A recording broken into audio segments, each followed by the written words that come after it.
What is up, Buffalo Fanatics?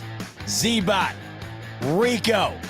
It's Rico in Bot on a Friday night on the Buffalo Fanatics YouTube channel. And Rico, it's not just any ordinary Friday night. It is the eve of the best weekend of the year. The divisional round of the NFL playoffs is here. Tomorrow it kicks off 2 games, and it caps off Sunday night in Orchard Park. It's going to feel like -3 when the Bills host the Baltimore Ravens. Rico, how are you feeling, baby? Bot, how am I feeling? I'm feeling mighty good. I remember feeling this feeling that I have right now when I believe we were about to face the Detroit Lions, where everybody was worried about the Detroit Lions. And I was like, I feel good about this game. And I'm starting to get that feeling now. And I got a lot to share today. I have a lot to get off my chest. I have a lot to share. I'm sure you do as well. But this is one of the best weeks of football when you have the Bills going up against the Ravens, 2 quarterbacks that are in contention for the MVP. We faced each other before where it was a wild, one-sided affair. It's payback time. It's absolute payback time. Revenge is a dish best served cold. Well, we're going to serve it on a cold platter for these boys. I can't wait. I'm excited. Let's get this thing ripping and let's go, boy. Let's go. I got shit to say. Every one of these games this weekend, I believe, except for Lions Commanders, is a rematch of some game throughout the regular season here. 2 of them were complete blowouts. You had the Eagles destroying the Rams, and Saquon Barkley went for 255 yards in that game. Then, of course, you had the Bills lose in the worst fashion they have lost a game in probably 3 years based on the numbers. Question for you. Have you gone back and watched that game at all in preparation of this weekend? You have. Yes, I have. Absolutely. Which fires me up more about how the game went down. Like, you would think just by if you're a box score biatch, I'm gonna say it. If you're a box score bitch, you know what I mean? Then yeah, you're gonna think, yeah, these guys waxed them. It was a wrap, it was over. But if you really watch the game with the guys that we had on the field early in the season, with what we look like now, bro, like, you have to look at the game. There were circumstances in that game that shaped the whole thing. Yes. So, like, to think that they're wildly that better because you saw the score was 35 to whatever the hell it was, 35-10. Yeah, bro, you gotta watch the game and see what took place. So many things shaped that game. Yes. So, like, to me, it's wild that people can go and reference that game back. I'm actually happy as heck. I'm happy as hell that we lost that game in the way we did, because right now it's got these Ravens fans feeling so good. They got players talking crazy right now. I'm sick hearing this stuff. So if I'm the Bills players, bro, I got that thing circled on my calendar. Let's go right now. And I'm not saying it's going to be an easy feat. Not at all what I'm saying. I'm saying these boys will be jacked up, ready to go, because if they are expecting the same Bills team that they saw week 4, they got a whole other thing coming. Now, the rebuttal, well, the Ravens aren't the same either. We understand that. Every team grows, and you hope they do, from the beginning of the season to now. That's why we are here. You know what I'm saying? If we didn't grow and we took that beat down and we started losing every single time the way we lost to y'all, then yeah, we're not having this conversation. And that's why we play this game, right? We play to win it.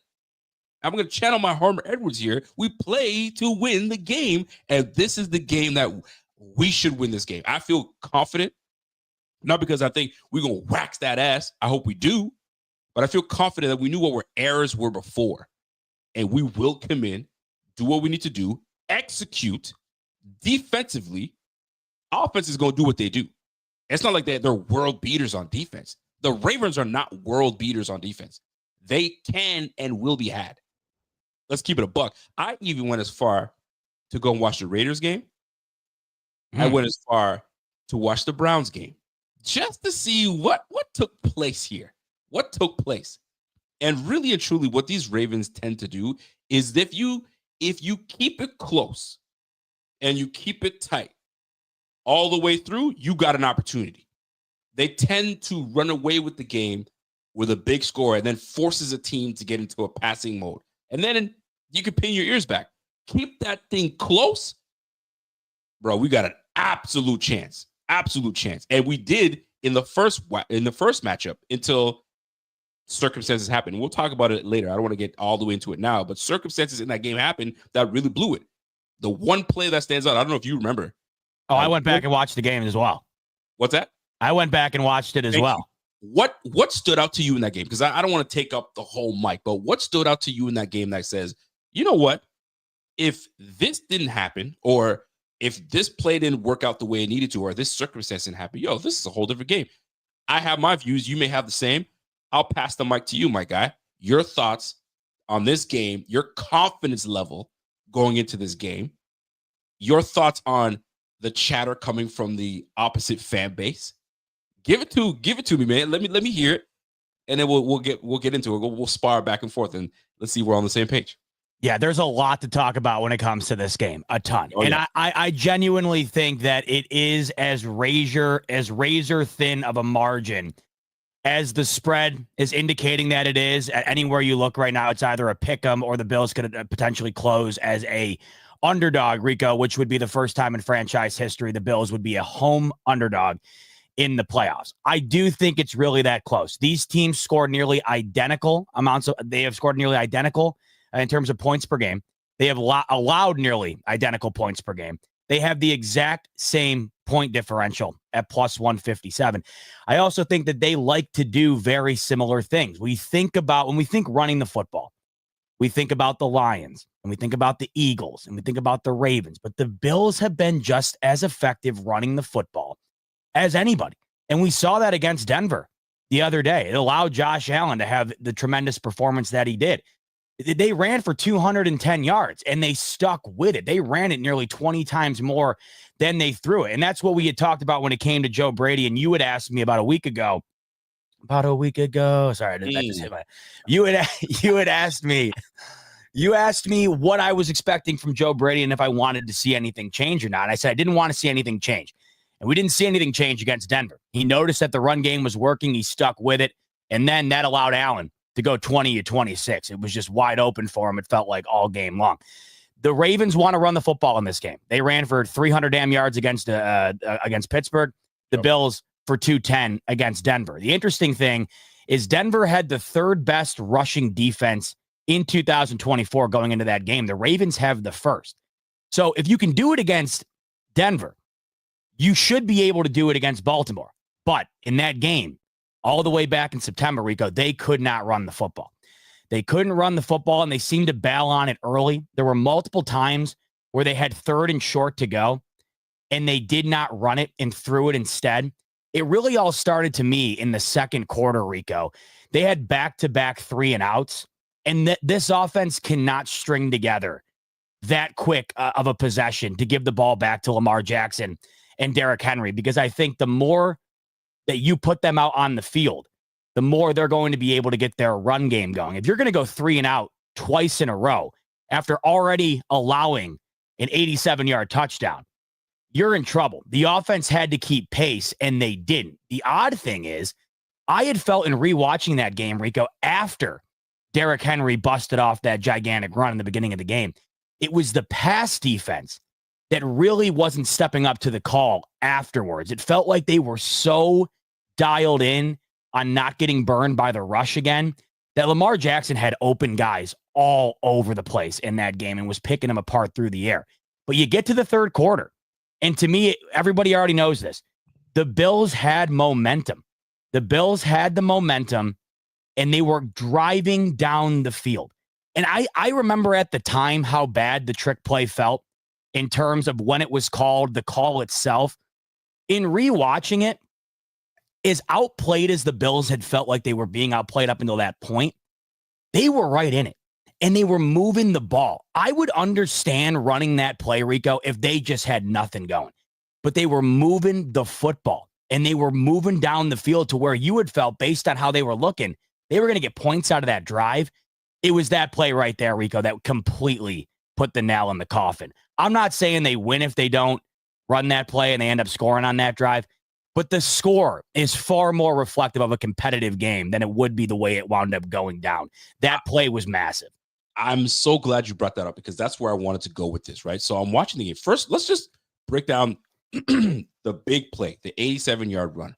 And I'm watching that play, and I watched it initially the first time, and I was like, where did we go wrong there? Like, what happened? Who didn't do their job? Because that's essentially what happens when a big run happens. Either someone absolutely got blown up and they caused the issue, or someone was out of position, or they didn't want to get contact in. And I'm going back to watch that play. Bro, that play would have easily been just a big chunk game if Rasul Douglas filled in. I was watching. Yeah, he went to the edge. He went outside. What the heck are you doing going to the outside? Well, like he's going to bounce outside. Yeah. You have all your help inside, but yet you took the cowardly way to make it seem like but you didn't want that work. I'm going to keep it a buck. He didn't want that work in that moment, that early in the game. He's not warmed up yet. Sometimes you got to get warmed up. I was like, yo, it's like first or second possession in the first quarter when they're getting the ball back, and I got to tackle this guy with this big old lane here. I ain't ready for that. Let me make it seem like I was going outside. Bro, I see it. I call it out. Bro, we could have sandwiched that in there, and the game would have been a lot different. But it doesn't matter. It is what it is. 87-yard goals. Here's the big one. We have momentum after the half. After the half, we got the ball back. Hold on. Didn't we start with the ball and then we got the ball after half? It was something weird like that. I can't remember.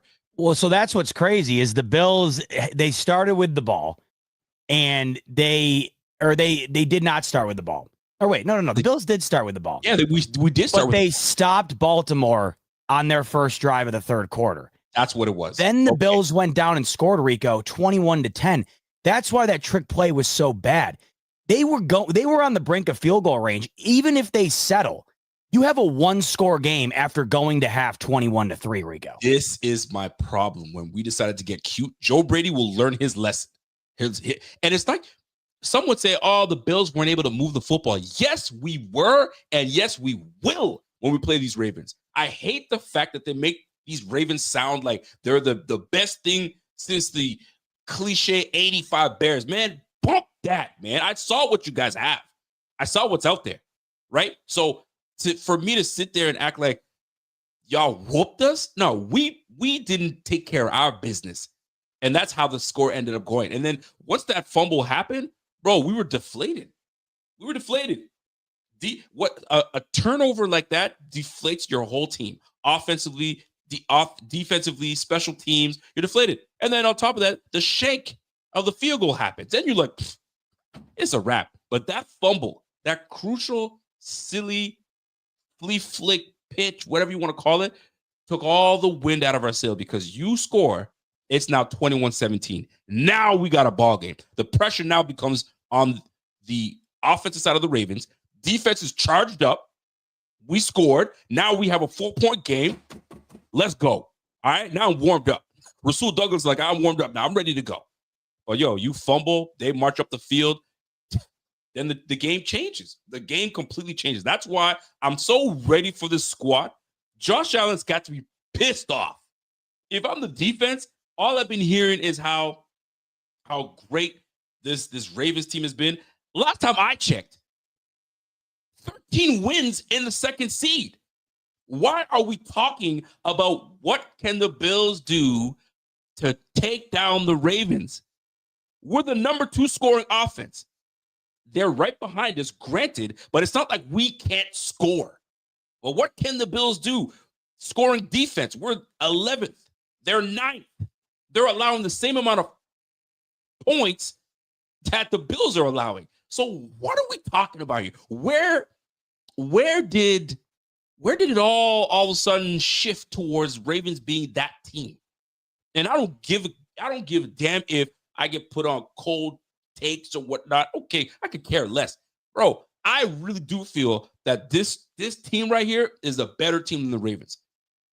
better team than Ravens. Y'all let the damn Pittsburgh Steelers with old man Russell Wilson stick around and put 14 on y'all. Russell Wilson threw for 270 yards on y'all. Are you kidding me?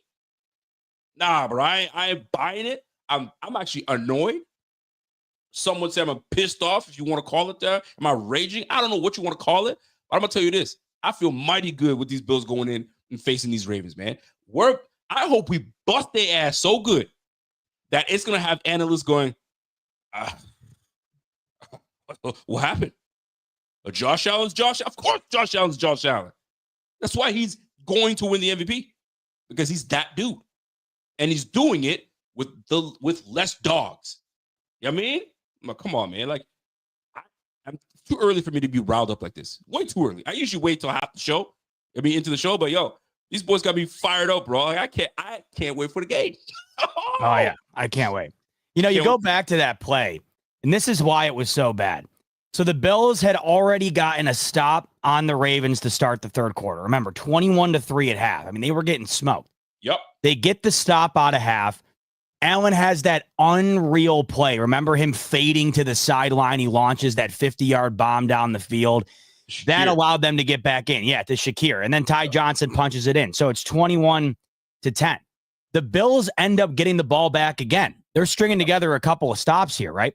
So you're right. At the 6.5-minute mark of the third quarter, and this is why this was so bad. This play was ran on 2nd and 7 at Baltimore's 44-yard line. If they would have just ran the ball 2 more times, they already would have been in Bass field goal range, and you immediately make that game a 1-score game. It goes from 21-3 to a 1-score game, but instead, you run that play when you do, you fumble it, the Ravens take over already in Bills territory, they waltz down the field and score. So what would have been at minimum a 21-13 game, Rico, then flips to a 28-10 game, and it was over. So we look back, and believe me, I rewatched this game. The Ravens completely outclassed the Buffalo Bills for 30 full minutes of football. But where it was completely lost was in the third quarter. You look back at 35-10, like you mentioned earlier, and the easy answer is, oh my God, the Bills got waxed. They did get waxed for a half an hour of gameplay. There's no question about it. But looking at this play here, I mean, look where this is ran, the circumstance in the game. And if you go back and watch the game, they were moving the ball to get to where they were. 2nd and 7. You're already on the cusp of field goal range. And if you score a touchdown here, Rico, I mean, you are in business. The momentum is all on the side of Buffalo. They lose it here. What goes from potentially a 21-13, 21-17 game immediately turns into a 28-10 game. I mean, look at where he fumbles this. So where Allen's at, you already fumble and give the Ravens the ball at the 45-yard line. It's over. It's over. So had they just not stuck with their identity, this is not the identity of Joe Brady. This was the biggest flaw he had all year, I would argue. I don't think we've seen that before this, and we haven't seen it since. And he even admitted that he felt that was really, the nail in the coffin, like I had mentioned here. If they were just running the way that they were, or they were running their offense the way that they were executing it throughout the third quarter here, this would have been an entirely different ballgame. So yes, the Bills did get smoked. But if it weren't for Buffalo getting out of character on this particular play here, I think we look back at that game a hell of a lot differently, Rico. We absolutely look at it. And this is where this comes into play, right? And shame, two things. Shame on Curtis Samuel, number one. As a player, you're taught this. If the play looks broken to you, become an athlete. You become an athlete. Like, you don't fulfill. Like, right off the rip, boom, it's done. My guy, you have to be aware that it's over with. Dion couldn't reach. He couldn't get there. It's fine. It's a great play by Van Noy. Van Noy did an amazing job, by the way, right? You got to hold on to that, my guy. Either take the loss and live another down and then go from there, right? And then now Josh is just trying to make a play, but he doesn't realize that Van Noy made an amazing play. If Van Noy doesn't make that play, who knows what takes place? Who knows? But it is what it is. That's just the way it is. But bad. I mean, everything about it was so bad. I mean, everything about it. From the choice to the play call to the execution, but more importantly, when it happened. I understand running that play 21-3 and you haven't done a damn thing offensively all game. But Right. you had just scored the drive before. You've gotten a couple of stops, which you weren't able to do in the first half. And then you were driving again. I mean, maybe on 4th down, Rico, maybe 4th and 15, you run a little trickery because you know you're screwed if you don't convert. When that happened, terrible. I'm not, like I said, I don't think the Bills win necessarily if they go down and score here. I'm not saying it's that big of a difference, but this game was not finishing 35-10 in a 25-point blowout if the Bills just run a standard play as opposed to running whatever the hell that was. And this is you got guys like this individual. Yeah, I know. I mean, you can think that all you want. You know it's true. And like I just told you, the Ravens smoked the Bills for a half an hour, but that third quarter was different. Go back and watch. Yeah. Listen, and you know what? It's cool. I kind of like this. Martavius, I like it. I mean, y'all go below now, blah, blah, blah, blah, blah. Just wait. Bring your ass back. That's all I'm going to say. Bring your ass back. Bring your ass back. But anyway, what makes this interesting too, right? I got to bring this up too, is, and you made a great point, where and when it happened. Where and when. That is crucial. So I understand it. You're trying to catch the team off guard, but you don't need to. You don't need to when you have an offense that you have. Now, let me go further. Not on that play per se, but the game itself and when we had this game. This is week 4. All right. So week 4, we're still getting used to a rookie receiver in Keon Coleman, right? Still early. We're trying to figure out what he is, who he is, and all that good stuff. Josh is coming back from 2 games prior to a broken hand, right? Nobody knew then at the time, but he knew it was broken, so he had to deal with it. So now he's tenderly playing with that hand. All right, that's neither here nor there, but that's just what it is. All right. And then you have the O-line having to come together a little bit. Yes, we had them all off season, but you had a new center. You got David Edwards coming through, right? So we're still trying to work things out. I guarantee you that the O-line that you had week 4 to the O-line that you see right now, bro, it's gonna be a different life. It's gonna be a different ball game. And what was disheartening for me that I didn't like, too often we saw Josh running for his life. I didn't like it. Agreed. Josh was unsettled all night. Rico, to your point, in rewatching this game, it was the worst offensive line performance of the entire season. I mean, it stood out like a sore thumb. If you watched that Broncos game the other day, which I found to be, I mean, Rico, that offensive line, I know they allowed 2 sacks, but my God, they dominated the trenches the other day. There's a reason why the Bills had 42 minutes of time of possession. They made that sack-leading D-line really take a step back. And we thought that might be a difference in the game in terms of allowing Denver to stay in it. They dominated. If you compared that game to this game, you would think you were watching 2 different teams. The Bills O-line got smoked. You'd have to think, based on how they've been playing, that won't happen again. That is a huge factor in this game because, Rico, you're dead on. They had Josh Allen running all over the damn place in this game, and they could not run the football. And we had to almost abandon the football with those poor choices, right? We weren't executing as well as we wanted to run the football, but we also had to abandon. Now we got it. We're in pass mode. We're in absolute pass mode. We got to try to catch up, do what we got to do. And that's the nature of it. But Josh was not comfortable running behind the line. And you got to give credit to the pass rush of the Ravens. They always seem to have a good pass rush. And let's give it a buck. They were number 2 in the league in getting after quarterback and 54 sacks. So somebody was like, well, you were playing against the worst defensive backfield. Boy, stop that mess, if you will. Yeah, they were never as bad as the early numbers indicated. And you saw how they finished. I mean, you saw how they finished in terms of the numbers and in terms of visually. This Ravens defense is definitely no joke.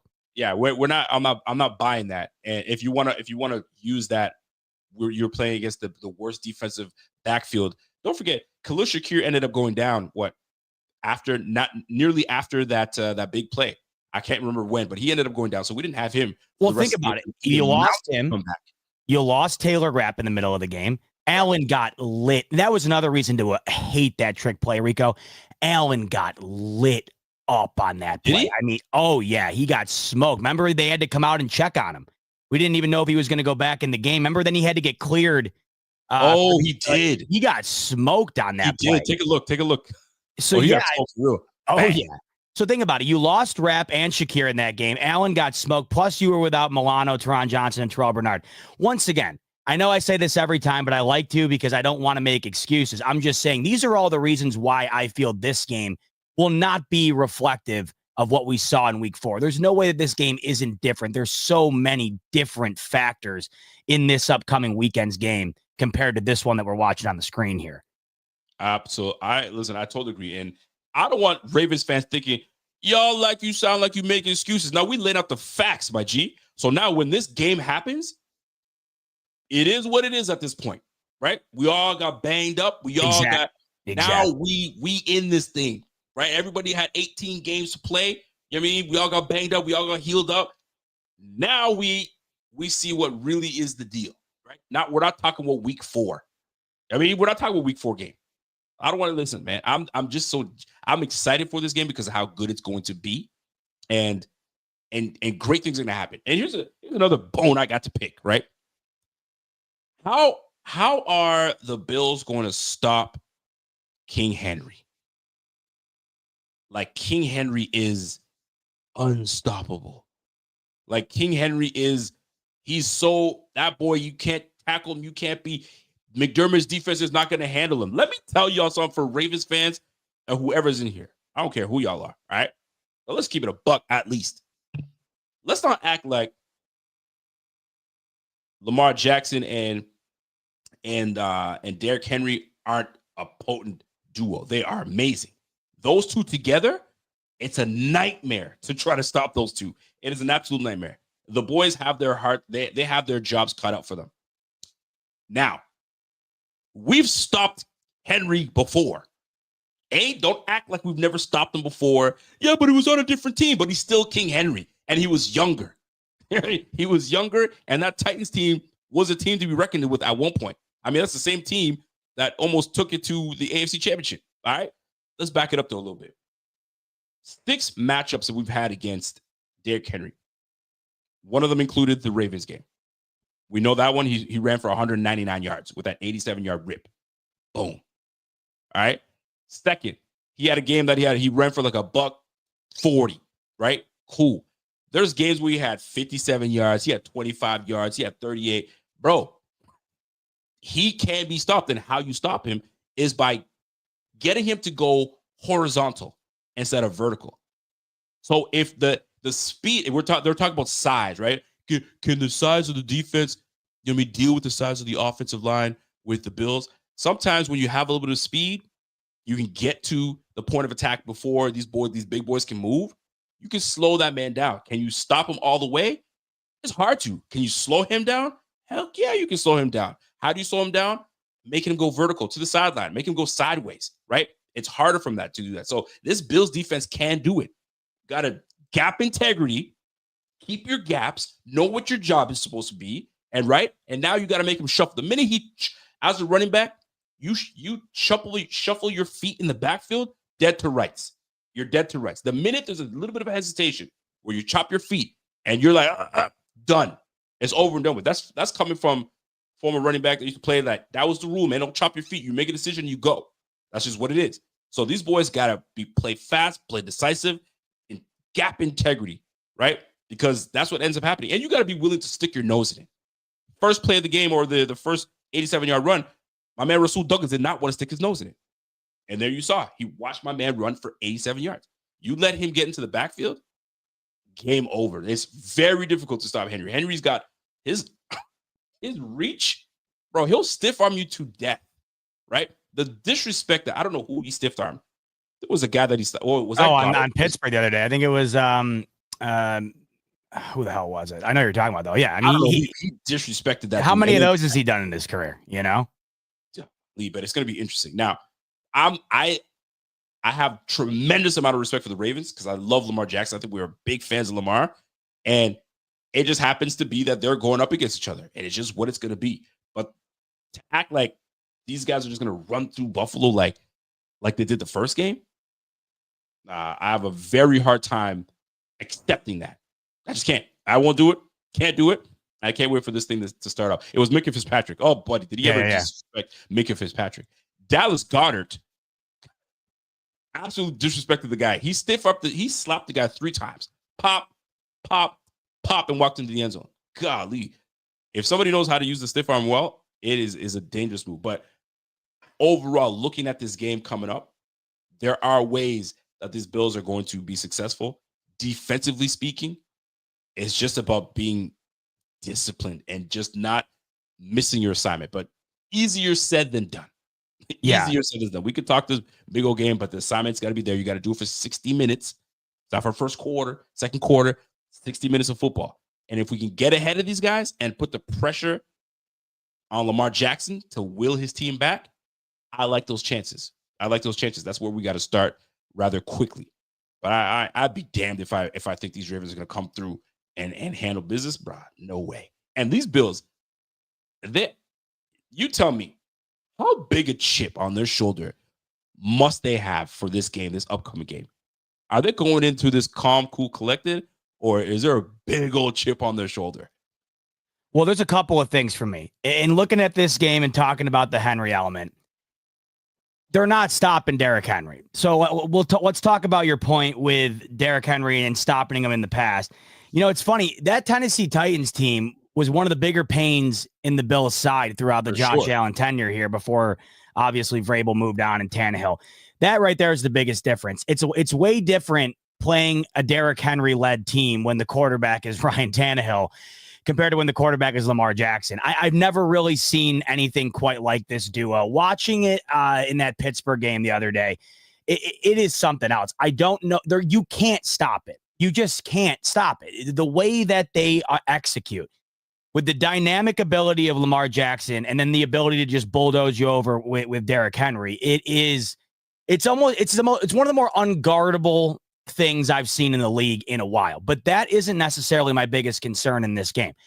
I know for a fact this game isn't going to be won by the Bills holding Derrick Henry to 50 rush yards and Lamar Jackson not getting anything through the air or on the ground either. They're going to get theirs at some point. But when I go back to this game, Rico, it really comes down to the offense for me. As much as you look at the fact that the Ravens ran for 270 yards against the Bills and Derrick Henry did whatever he wanted and Lamar seemed to do whatever he wanted, these Bills on offense were 3 of 13 on third down. The Ravens had 10 more first downs than them. The Bills punted it 6 times. The Bills got sacked 3 times. When's the last time you've seen Allen get sacked 3 times in a game? Plus, they turned it over on that god-awful play. The Bills' offense in this game had about as bad of a day as I can remember, and then they kind of segued that into that awful game against Houston. And luckily for us, after that game, they really got it in gear to the point where they would go on to score 30 points in nearly every single game but that mediocre Patriots performance. I look at this game, Rico, and I'm of the understanding that the Ravens are going to be able to do what they want to do offensively. I don't think, you mentioned the 85 Bears earlier, I don't even think they're stopping what Lamar and what Derrick Henry are bringing to the table. But is Josh Allen in this offense going to be able to keep pace with it, not make the mistake that they made the last game? Are they going to be able to execute on third down? Are they going to be able to maintain possession? Are they going to be able to get first downs? That's how you beat this Ravens team. I don't think you're going to see the Bills get out of there with a win with the Bills offense not having an extraordinary day. They finished with 236 total yards in this game, Rico, and the Ravens finished with 427. So they had over 200 additional yards of offense. The Bills' offense, to me, in this game, Rico, despite the fact that the Ravens scored 35 and ran all over Buffalo, the inability to capitalize in big moments, going 3 and out multiple times, not moving the chains, that was the huge difference. But you're talking about the chip on the shoulder, and I saw somebody in here mention that there isn't that much different between this game and the last game, and I couldn't disagree more about that. I think that there's a ton of difference. I think playing at home is entirely different. The Bills are 9-0 at home this year. 3rd time in franchise history that they haven't lost a game in a season at home. The environment in Buffalo is unlike anything else. And Baltimore Raven fans know it because they have an incredible environment of their own in Baltimore. You go back and watch that game, it was a quote-unquote blackout. That place was juiced up. You know the home team feeds off that. And you know Buffalo feeds off the home energy that we give them in Buffalo. That's a difference. It is going to be, the feel-like temperature is going to be -3. I don't think Lamar or Allen are going to be slinging the ball all over the field. I think that this game is going to be very centered around time of possession and execution. Running the football and not turning it over, moving the sticks, hanging on to the football. I think it's a much different style of game. The other differences to me, too, the amount of guys the Bills have healthy now, and I want to address to those Ravens fans who are saying that it might be an excuse. You can chalk it up as an excuse that we're making that we didn't have them healthy. But from our perspective, from Bills fans' perspective, it doesn't even have anything to do with the Ravens. We have been waiting for a healthy Bills team to go into the postseason since Josh Allen has been the quarterback of the Bills. It doesn't matter if the Bills are playing the Ravens, the Chiefs, the Titans. I don't care. All we've wanted to see is a healthy team, and we got that. So someone said earlier, what's the excuse going to be if the Bills get rolled? There will not be any from me. I assure you that. There will be absolutely none. But all we've been hoping for is to have a healthy squad going into this time of year, and we do.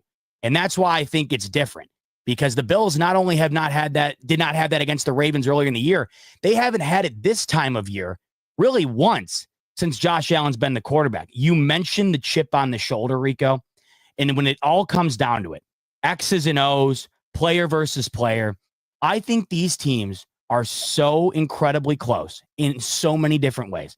I think these teams are about as identical as you can get in the league right now for a multitude of different reasons. What you mentioned there, when you asked me, do they have a chip on their shoulder? I personally think that in a game that is as razor thin as this one, it's that right there that I think could be the difference. We have seen these Bills capitalize on the bulletin board material. And if you look at this game, all of the bulletin board material favors Buffalo. All of it. Everyone's picking the Bills to lose this game. The Bills will very likely close as an underdog at home. Like I mentioned earlier, it'll be the first time in franchise history that they're an underdog at home. They obviously lost by 25. Don't think these guys have forgotten that. You got Lamar, and I love this about him. Hey, Lamar's all business. And you know me, Rico, I think the competitive nature of this sport kind of has died to some degree compared to what it used to be. And Lamar said, hey, I ain't trying to be your friend or whatever. As much as I love that, I know Josh Allen's got to hear that and be like, all right, man, bets are off on Sunday. Everyone's saying Matt Milano, Teron Johnson, Terrell Bernard. Who the hell are these guys? We don't care if they're in there or out. I know they're hearing that noise. I know Matt Milano's hearing that noise. I've been hearing him getting shit on all week because apparently he's no good. Nobody cares that he's back in this game. Who cares? Throw him out there. I'm not going to mind it, right? That's out there. And then, of course, you got the biggest storyline of it all. Josh Allen's going to lose the MVP to Lamar Jackson. And there's no way that whole team isn't fired up about that notion. When you think about all the things leading into this game, Rico, all of the storylines, if bulletin board material matters, and I think to some degree it does, it all favors Buffalo in a game that could be extremely close. I think that could be the little bit of difference that ultimately pushes Buffalo over the finish line here. I love everything you said there, and you're bang on. It's going to take a lot of heart. It's going to take a lot of grit, pride. I think it's going to take a lot of pride in this, right? You've done such a great job defending your turf, defending your dirt all year round. Now you have a team that everybody's talking about how are the Bills going to do this? Oh, they're so big. They're so strong. 330 pounds averaging on that line. And then you got a 250-pound back that's coming your way. The Bills are undersized. That nickel defense is not going to do it. They've been hearing it all year round. But yet here we are today, boasting a 13-4 record, right? And now you got guys trying to make their picks and so on. Forget about the MVP talk. Now it's about this game coming down. You got underdog right now. You got, look at this. Looking at the Bills side right here, you got 11 guys picking, these Ravens to beat them. Everybody is on the Ravens side. And this is what you love about it, because you got two great franchises going at each other. And it's going to be exciting. Now, one point that I've got to make that gets overlooked, and at the beginning of the season, I was harping on this very statistic. I'm like, we've got to be better. We've got to be better in this department, because if we're not going to go far. We're going to be eliminated quickly. We've got to improve in this department. And if you guys have been listening to me long enough, hopefully you guys know what I'm talking about. But if you go back and look at the first 7 weeks of the season, the Bills on third down conversion rate was absolutely atrocious. We were hitting on a 32 to 33% rate. That is god awful. You're not winning the close and tough games against tough matchups. Ravens came through. We were hitting on a 33% rate. The Texans, we were awful. Josh with 9 for 30 or whatever the heck he was in that game. We weren't good. But But after week 7, we went on a 4-week little a streak of hitting 50% on third downs. Now we're starting to move. Oh, why that made a difference? Because we brought in a certain receiver that now has to make defenses play honest. We ended the season with a 44% conversion rate. That's near middle to the top of the league right now. If we continue to be what we're doing at 33%, we would have been at the bottom of the season, probably going to be exiting like the Vikings did. You know what I mean? I'm not saying the Vikings were terrible in that department, but we would have been in that department. So the fact of the matter is we're consistently now getting better on third downs. What does that mean, though? It goes back to what you were saying. If you're trying to keep Lamar and them boys on the sideline, you've got to sustain drives and you got to convert on your third downs. That's how you have success in this league. If you can stay on the field, sustain your drives, you got the other guys sit on the sideline, less opportunity for them, more for us. So when we weren't converting, we're giving the ball back to the team and things weren't working out in our favor. Obviously losing to the Ravens, and then back-to-back we lose to the Texans. What a bad stretch of 2 games. We've been much better on our third downs. That's where I'm very confident. Now, where I struggle. Hold on, I want to make a point about your third downs because I love it, and I want to just give it one more point. Go ahead. As to the difference here. In that game, Bills-Ravens, the Bills were 3 of 13 on third down. Obviously got trounced. Rico, against the Chiefs, the Bills were 9 of 15 on third down. That equated to 19 additional plays for the Bills over the Chiefs and 9 additional minutes of time of possession. So if we're talking about playing I think a lot of people in here, probably everybody in here would agree. I don't even think it's debatable. The 3 best teams in the AFC are the Ravens, the Bills, and the Chiefs. The Bills did not execute on third down against the Ravens. They got waxed. They executed on third down against the Chiefs. They handed them their only legitimate loss of the year because of that. So to your point, Rico, we have a perfect example. 2 games against the 2 best teams in the AFC, not named Buffalo. The Bills do not execute against the Ravens. They get worked. They execute against the Chiefs. They hand them their only loss of the season. Right there. I know it seems very simple, but a lot of times, as much as we like to throw around the advanced analytics and all this stuff, a lot of times this game, it comes down to the simple things. And if you're moving the sticks, Mahomes is on the sidelines. Lamar is on the sideline. That was the biggest difference to me, Rico, between those 2 games, 2 of the bigger games of the year, obviously, for Buffalo.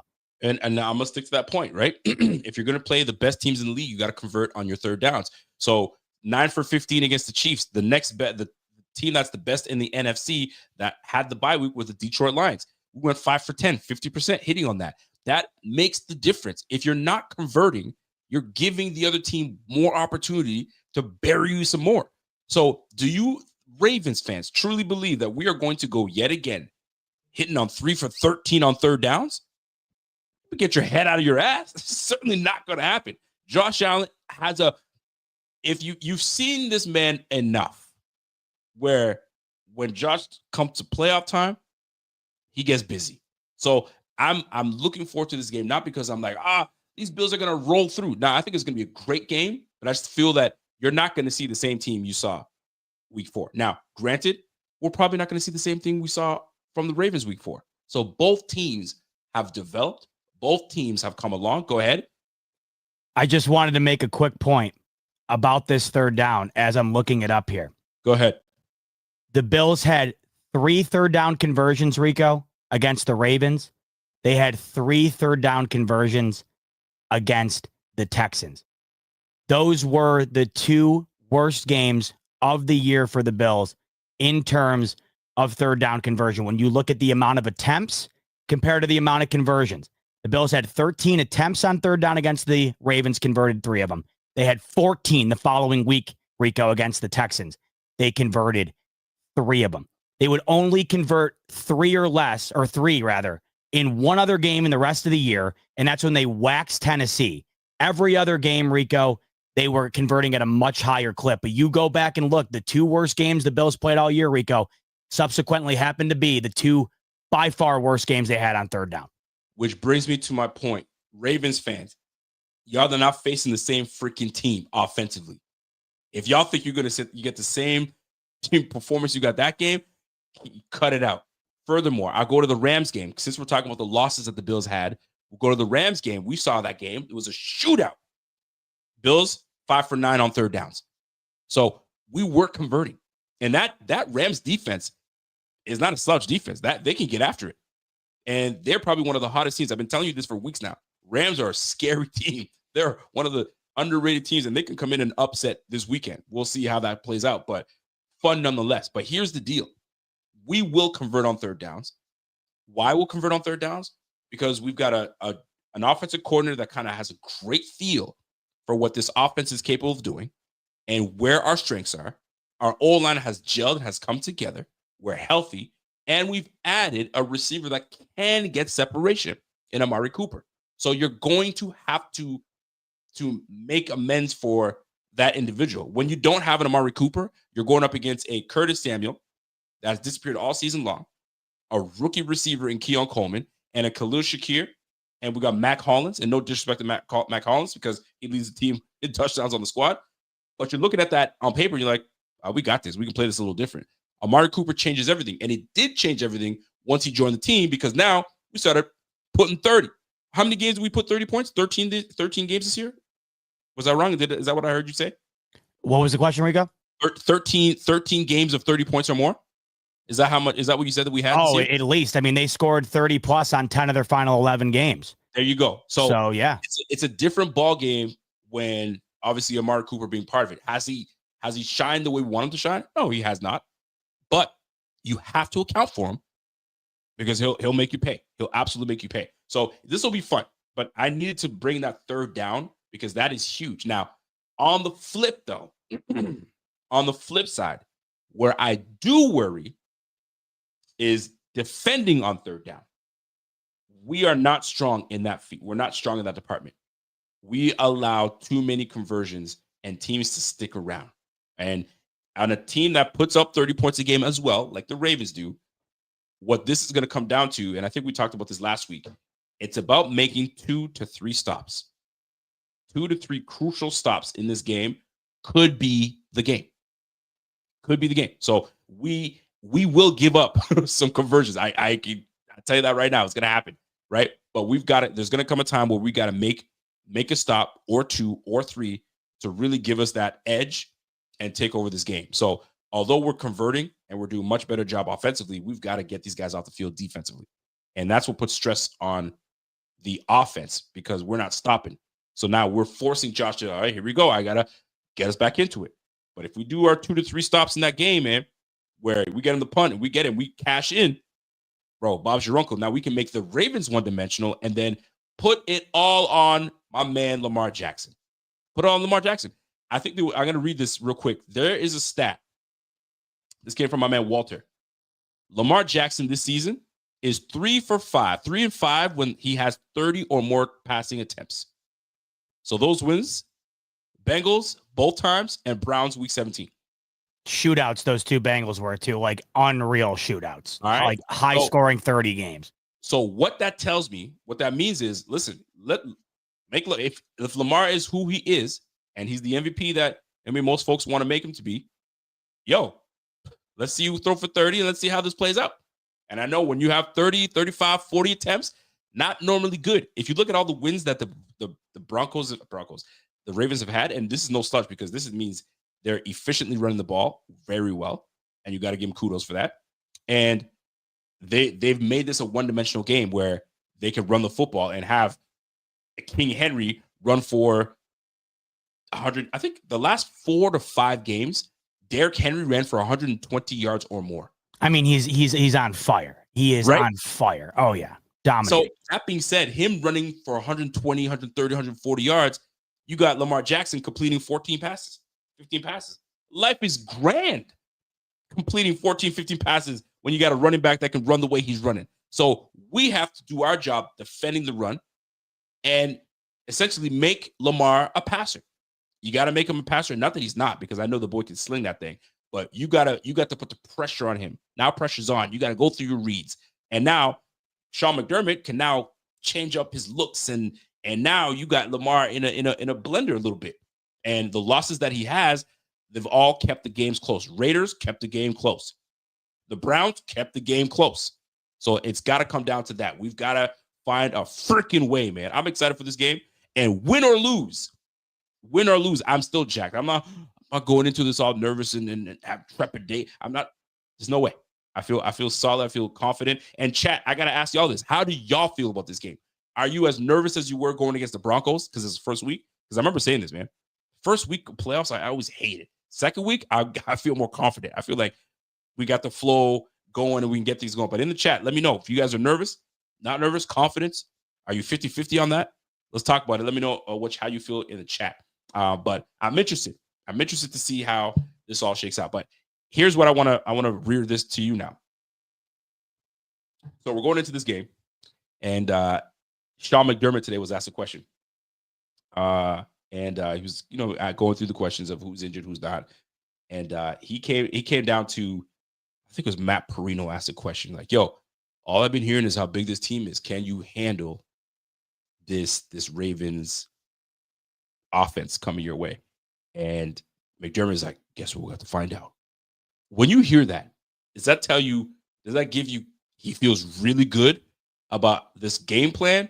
Or is he leaving it to, I guess we'll see how it goes and we'll go from there? Or was that more like, I guess we're about to find out? You cut out on me, Rico. What is it that he responded to Perino? Perino says, are these guys too big essentially for your defense? And McDermott said, I guess we're about to find out. So does that give you strong confidence? Or is he more like, I guess we're about to find out and we'll see how it all plays out. These guys are prepared and ready to go. But, coach talk. But he was a matter of fact in this one. I guess we're about to find out.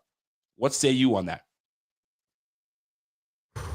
I mean, man, this is as big a game for him as it is for Josh Allen, in my opinion. Like this game for Sean McDermott, if you want to talk about pressure, and there's a lot of pressure on a lot of guys in this game. I mean, I think that there's a lot of pressure on Harbaugh in this game.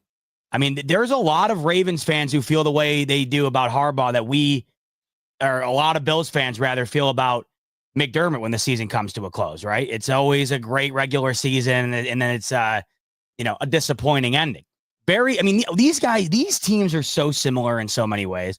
I was rewatching the broadcast of the last game, and they were talking about how Harbaugh and McDermott go out and get dinner and stuff at these events, the coaching events or whatever, because they're like two of the oldest coaches in the league now.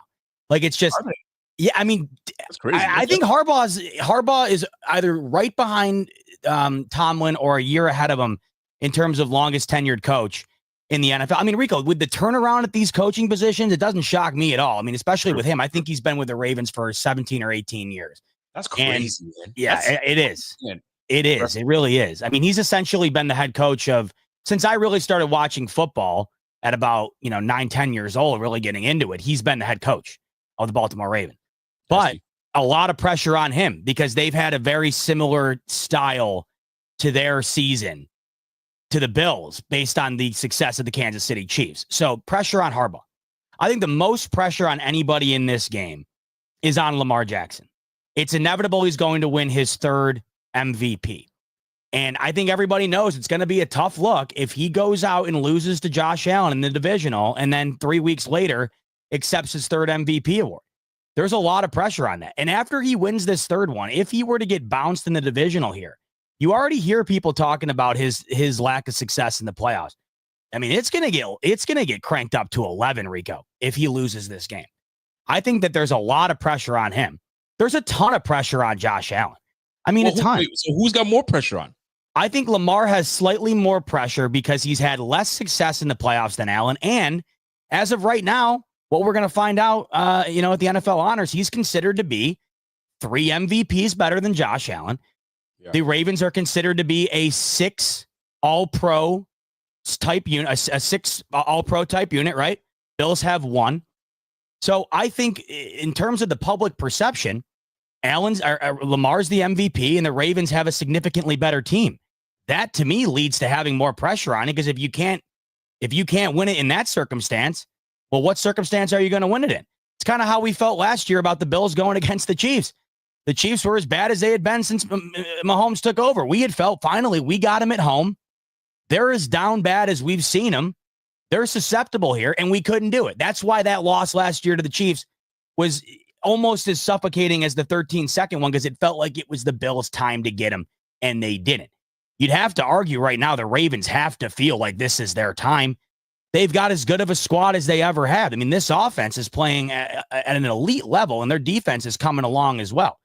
Now, that's not to say that the pressure for Allen isn't very close to that of Lamar Jackson. The pressure is certainly on because it's at home. This would be his fourth loss in the divisional, Josh Allen. And you know me, I don't put the majority of the blame on him for really anything else. I mean, really anything, honestly. It's hard to draw a bulk share of the blame on Allen's side of things for the playoffs. But at the end of the day, no one's going to care because all they're ever going to look at is the win-loss side of things. And this is a legacy-defining game. I mean, I feel personally beyond winning and losing this game in terms of what it means for this season, Rico, I think this is a legacy game where we're going to talk about this game in comparison to these two guys for a very long time.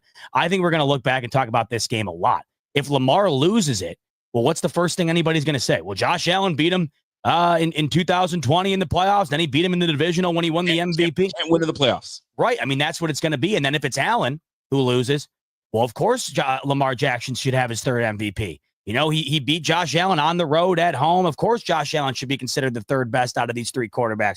He can't beat Mahomes. He can't beat Lamar. You already can see the narratives a mile ahead here.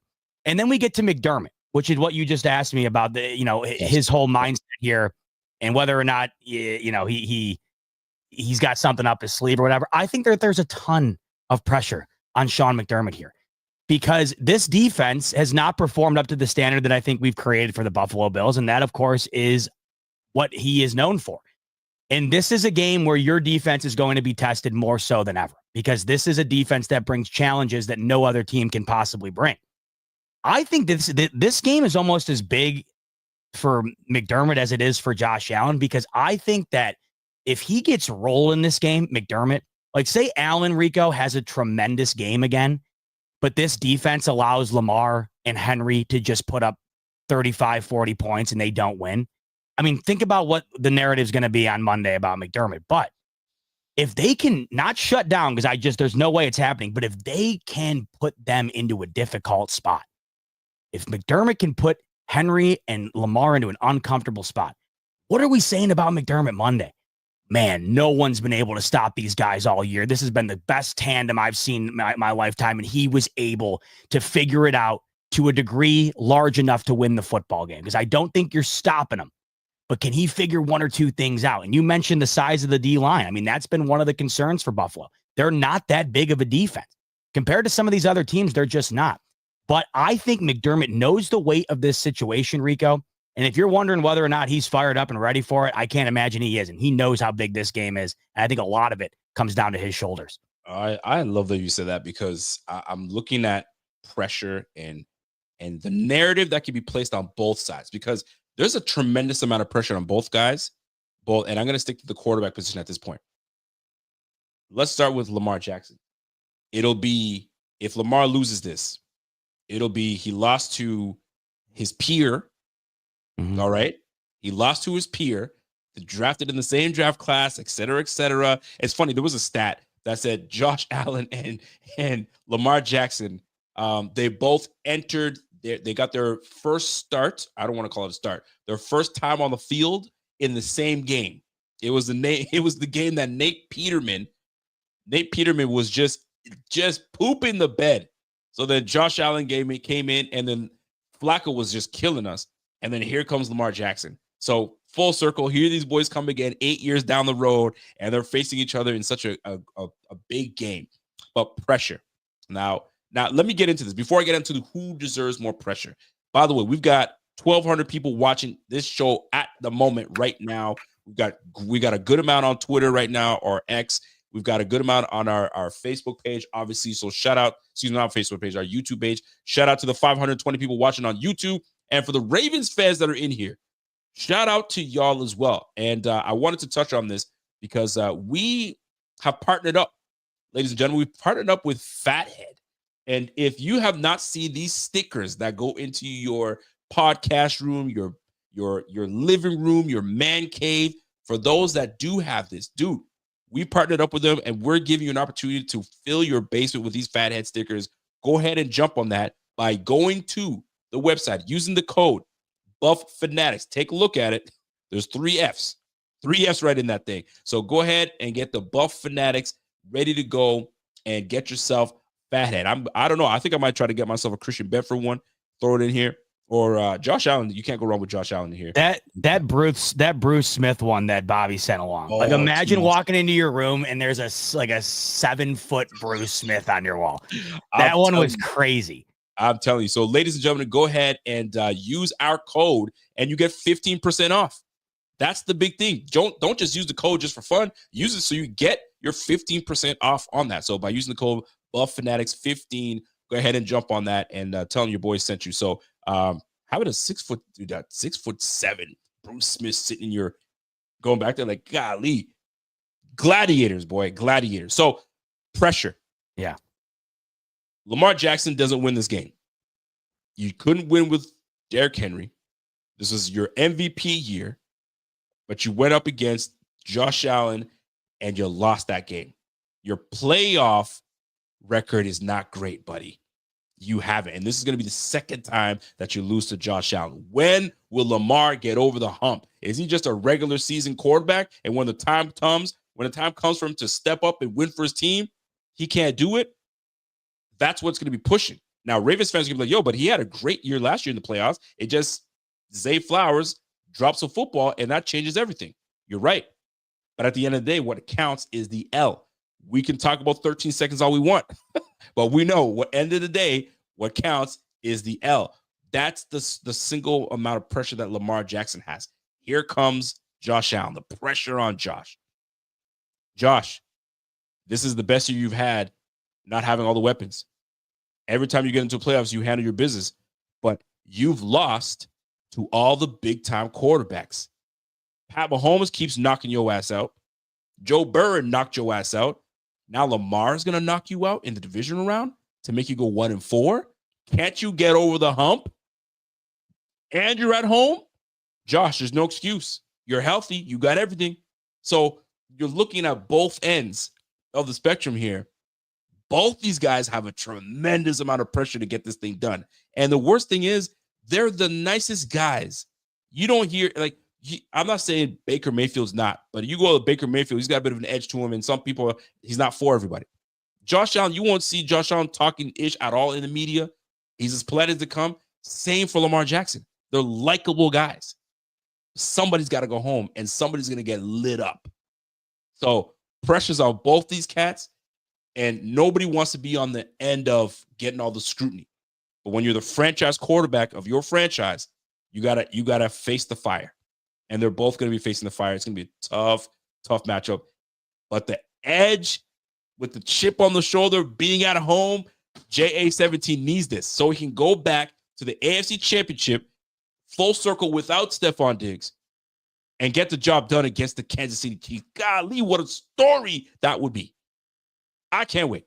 I cannot wait. This is why this game is going to be fun. Now, there are some things that are going to play a factor in this game, and I need your thoughts on this, brother. Zay Flowers. Zay Flowers had an LCL injury. Zay Flowers allegedly could be active for this game. Everything tells us he's not playing. DNP all week long. DNP the week before. He hasn't practiced in 2 weeks. Does he play? And how much of a factor do you think he can play?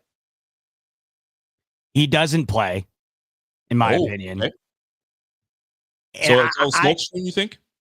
I just don't think he plays. Thigh Doc tweeted out something earlier, him doing some like cone drills or something earlier, and he said that that's pretty customary for that injury the week prior to coming back. So he said he didn't think that we would see Thigh Doc. From what I've seen from just about everybody, the idea is like 99% surrounding him not playing. So the bigger question to me, like you had just said, Rico, is what's the impact of that? I'm not sitting here saying, oh my God, thank God Zay Flowers isn't playing. Like he's a hell of a player for this team that adds an additional element to a team that really doesn't need anything else offensively. It adds that over the top element. which pretty much brings this team full circle in terms of their capabilities. But we just watched this team without Zay Flowers go up 21-0 on the Pittsburgh Steelers defense and just absolutely destroy them. You could have watched that game and never in a million years had known Zay Flowers was not playing in that football game. You would absolutely have no clue that Zay Flowers didn't play against the Pittsburgh Steelers. And then, you go back to the Bills-Ravens game, Rico, in week 4. Zay Flowers had 1 catch for 10 yards. So I'm not looking at this game and thinking the Bills have an increased chance of winning because Zay Flowers isn't playing. I watched him beat the Bills' ass without even utilizing Zay Flowers. And in the playoff game last week, with Zay Flowers not on the field, they waxed the Pittsburgh Steelers. Now, of course, if you're a Ravens fan, you'd much rather have him than not have him. Like I mentioned, I think it adds one more thing to this team on a team that feels like they don't really need to add much more. But I don't think that this hurts. If I'm talking about these two going toe-to-toe and I got to dock the Ravens down a notch because of something, I really wouldn't hone in on this. We watched him destroy the Bills without him, essentially. We just watched him do it in a playoff game. And I think what the Ravens want to do in this game isn't necessarily predicated on what Zay Flowers would be bringing to the table. So I don't think it's nearly as big of a deal as people are making it out to be. Like, for Bills fans saying, like, I think we're benefiting from it here. I mean, maybe slightly. I certainly don't think in a major way. And then for Ravens fans who might be thinking, oh man, this is a huge blow, I think we've gotten plenty of examples to think that it's not. So this, to me, Rico, is not a massive swing in the game either way. How about you? I think it does affect it a little bit because the Ravens, I mean, when you play a team 3 times, when you play the Steelers 3 times, you kind of have an idea of what to expect and what you can do, their weaknesses and strengths, just the way we know the Jets, just the way we know the Dolphins and the Patriots. And Lamar not having his guy that's 1,000-yard receiver, and I get it. Rashad Bateman had such a fantastic year this year. I think Rashad went over 1,000 yards this year. I think he had an amazing year. I can't recall exactly when. I'll check it in just a second. Great year for Rashad Bateman. Had 756. Excuse me. So fantastic year nonetheless for this team.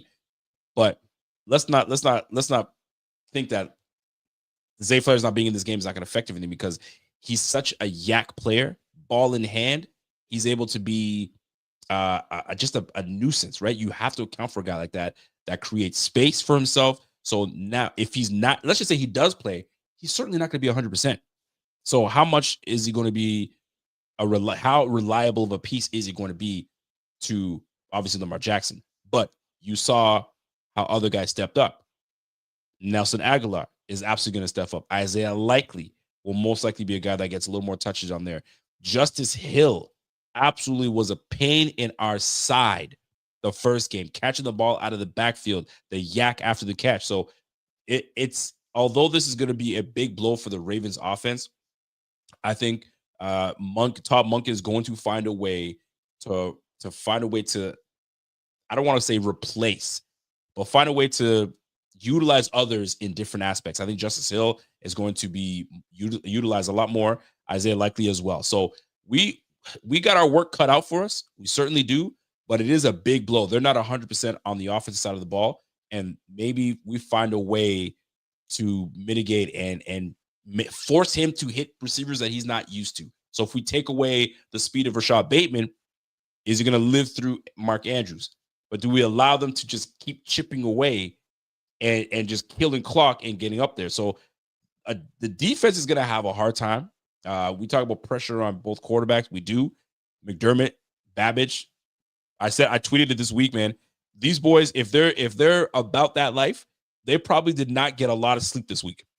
They probably did not get a lot of sleep. They got to make sure that they got the right game plan ready for these boys to go after it and go from there. But man, this game is going to be something else. I'm excited for it. And, I will say, Rico, we're going to see how it all shakes out. The Flowers impact will be felt depending on the style of game. Like if Lamar, as you mentioned earlier, if Lamar has 18 attempts like he did against the Bills the last time, then what does it matter who's playing wide receiver? He threw the ball 18 times. There's going to be at the NFL level, if you're going to only throw it 18 times, you're going to be able to get the ball to somebody. usually you're going to feel the impact of a massive, receiving presence when you're airing the ball out. If the game turns into a situation, Rico, like you mentioned earlier, where the Ravens do not want it to go, and that is Lamar throwing it 30 plus times, well, then, yeah, Zay Flowers is out. Is probably a massive element to the football game. However, we just saw it last week with the Ravens, right? I mean, what did Lamar throw for last week against the Steelers? He had 21 attempts in that game. So if the Bills can force the Ravens into a game that they don't want to play, and that's throwing the ball out, then yes, the Zay Flowers loss will be felt. But I think if the Ravens play the style that they want to play, then that's where I don't think it's going to be that big of a factor. Ultimately, I guess it's up to the Bills and their defense in terms of how big of a factor that absence ends up being. Lamar Jackson, 16 for 21. Yep. $175. And you look at the games, and I look at the game log for Lamar Jackson, and he can be a high volume guy. There's no question about it. If someone tells you, no, he's not, he can be. He absolutely can.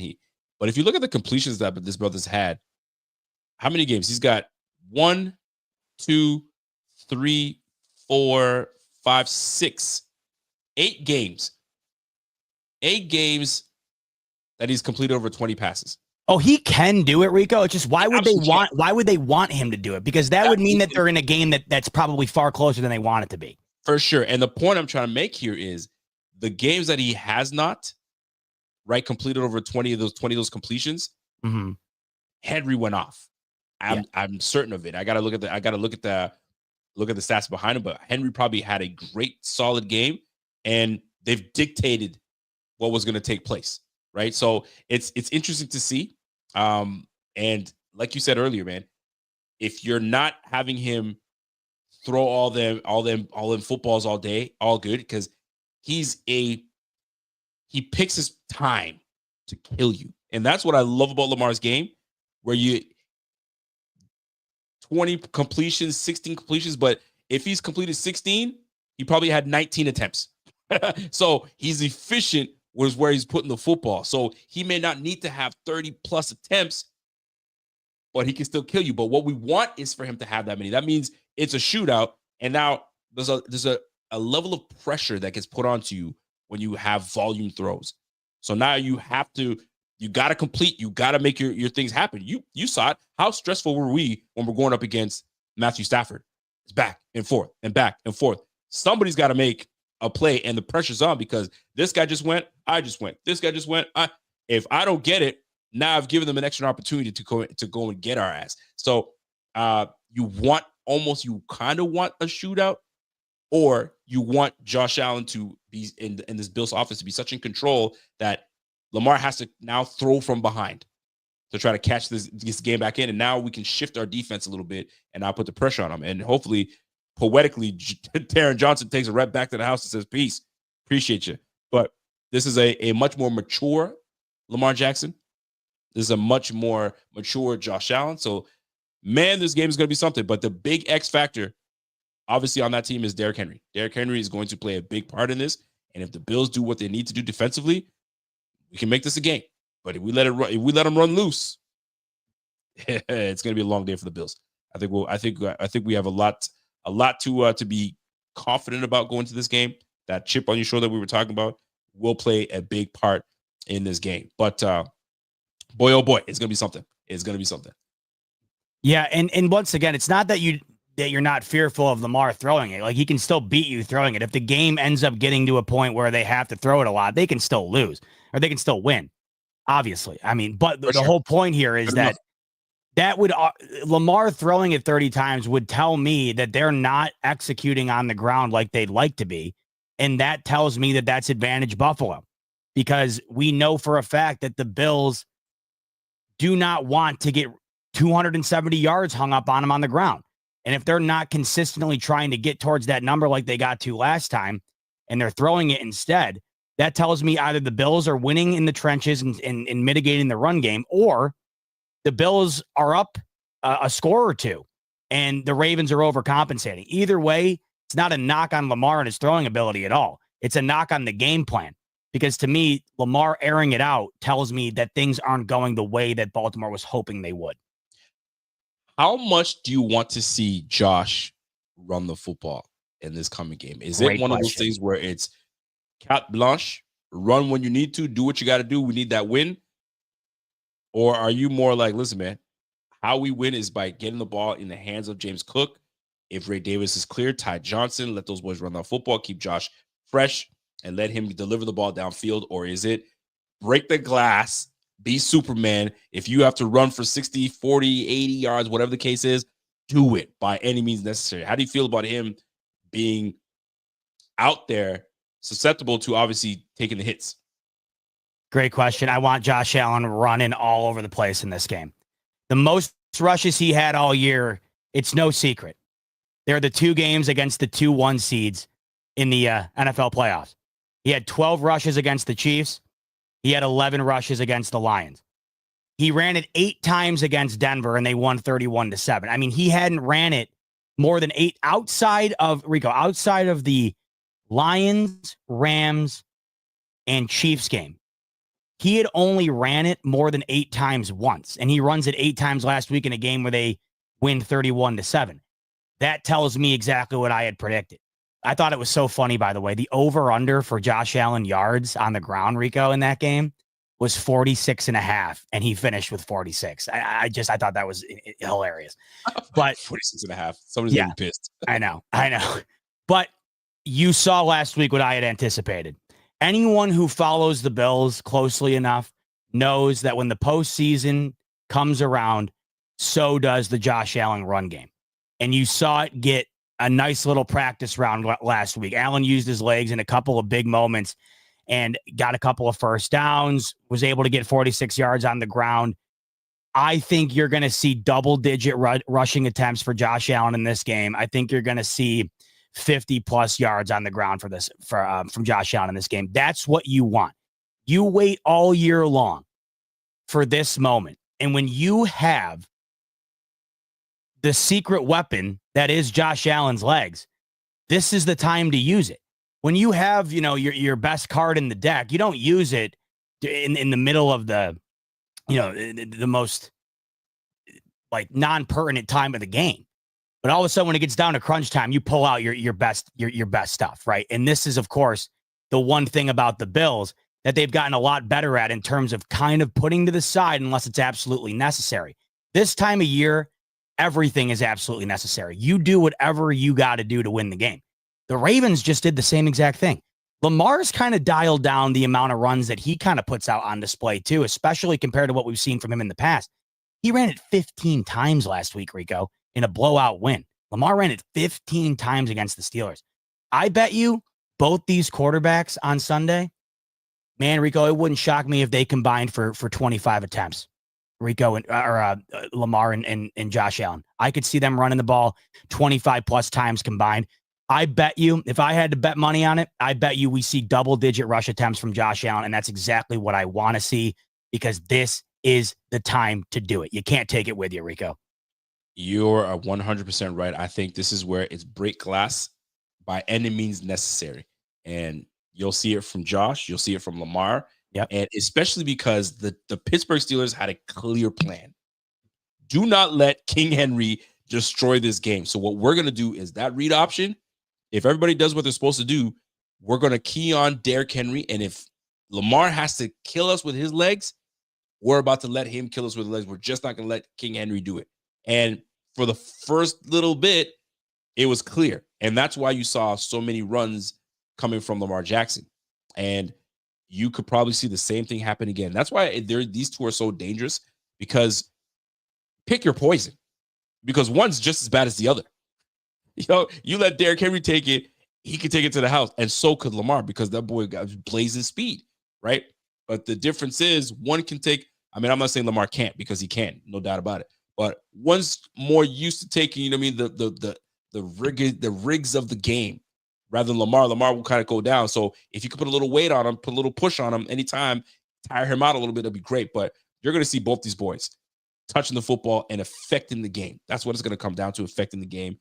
And we want a clean, good game. And I feel confident in this team, but we've got to talk about the things that will matter in this, and that's defense. Defense is crucial in this. And we put on a good display of good defense last week, but are you buying what we did last week as an encouragement to what we can do against these Ravens, or do you see that as that's two different ball games? I'm not buying it. It's different. Are you encouraged by what you saw last week? Because 31-7, we held, I wrote it down. We held Mr. Where am I at? After the first 7 points that they put up there, we held the Broncos to 1 third down conversion. All right. They finished the game for 2 for 9. Bo Nix had 82 yards passing, and they had 25 yards rushing. So we completely took over the game, and we made them one-dimensional, and they just still couldn't do anything. Were you encouraged by it, or it's just not enough when you're going up against a Ravens team? I'm definitely encouraged by it because of the similarities, especially on the similarities between the Denver Broncos defense and the Ravens defense. So the Broncos had the 3rd overall rushing defense in 2024. The Ravens have the 1st. The Ravens are number 1 by a pretty considerable margin. They're the only team in the league to not allow 90 yards on the ground per game. They actually only allow 80, Rico. I mean, they are 13 yards better per game than the next best team. But the Broncos were 3rd in that department. So in terms of getting, I don't want to say a practice round, but in terms of getting a simulation of what the defense is going to bring to the table against you in the run game, the Denver Broncos was about as good of a trial run as you could have. You got the 3rd best D in that department compared to the 1st in Baltimore. And you saw the Bills' inability to run the ball against the Baltimore Ravens the first time around.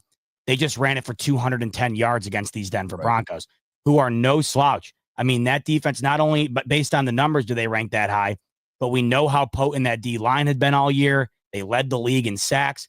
The Bills' offensive line manhandled them, man. If you go back and watch that game, it is the one thing that pops off the screen routinely was that offensive line.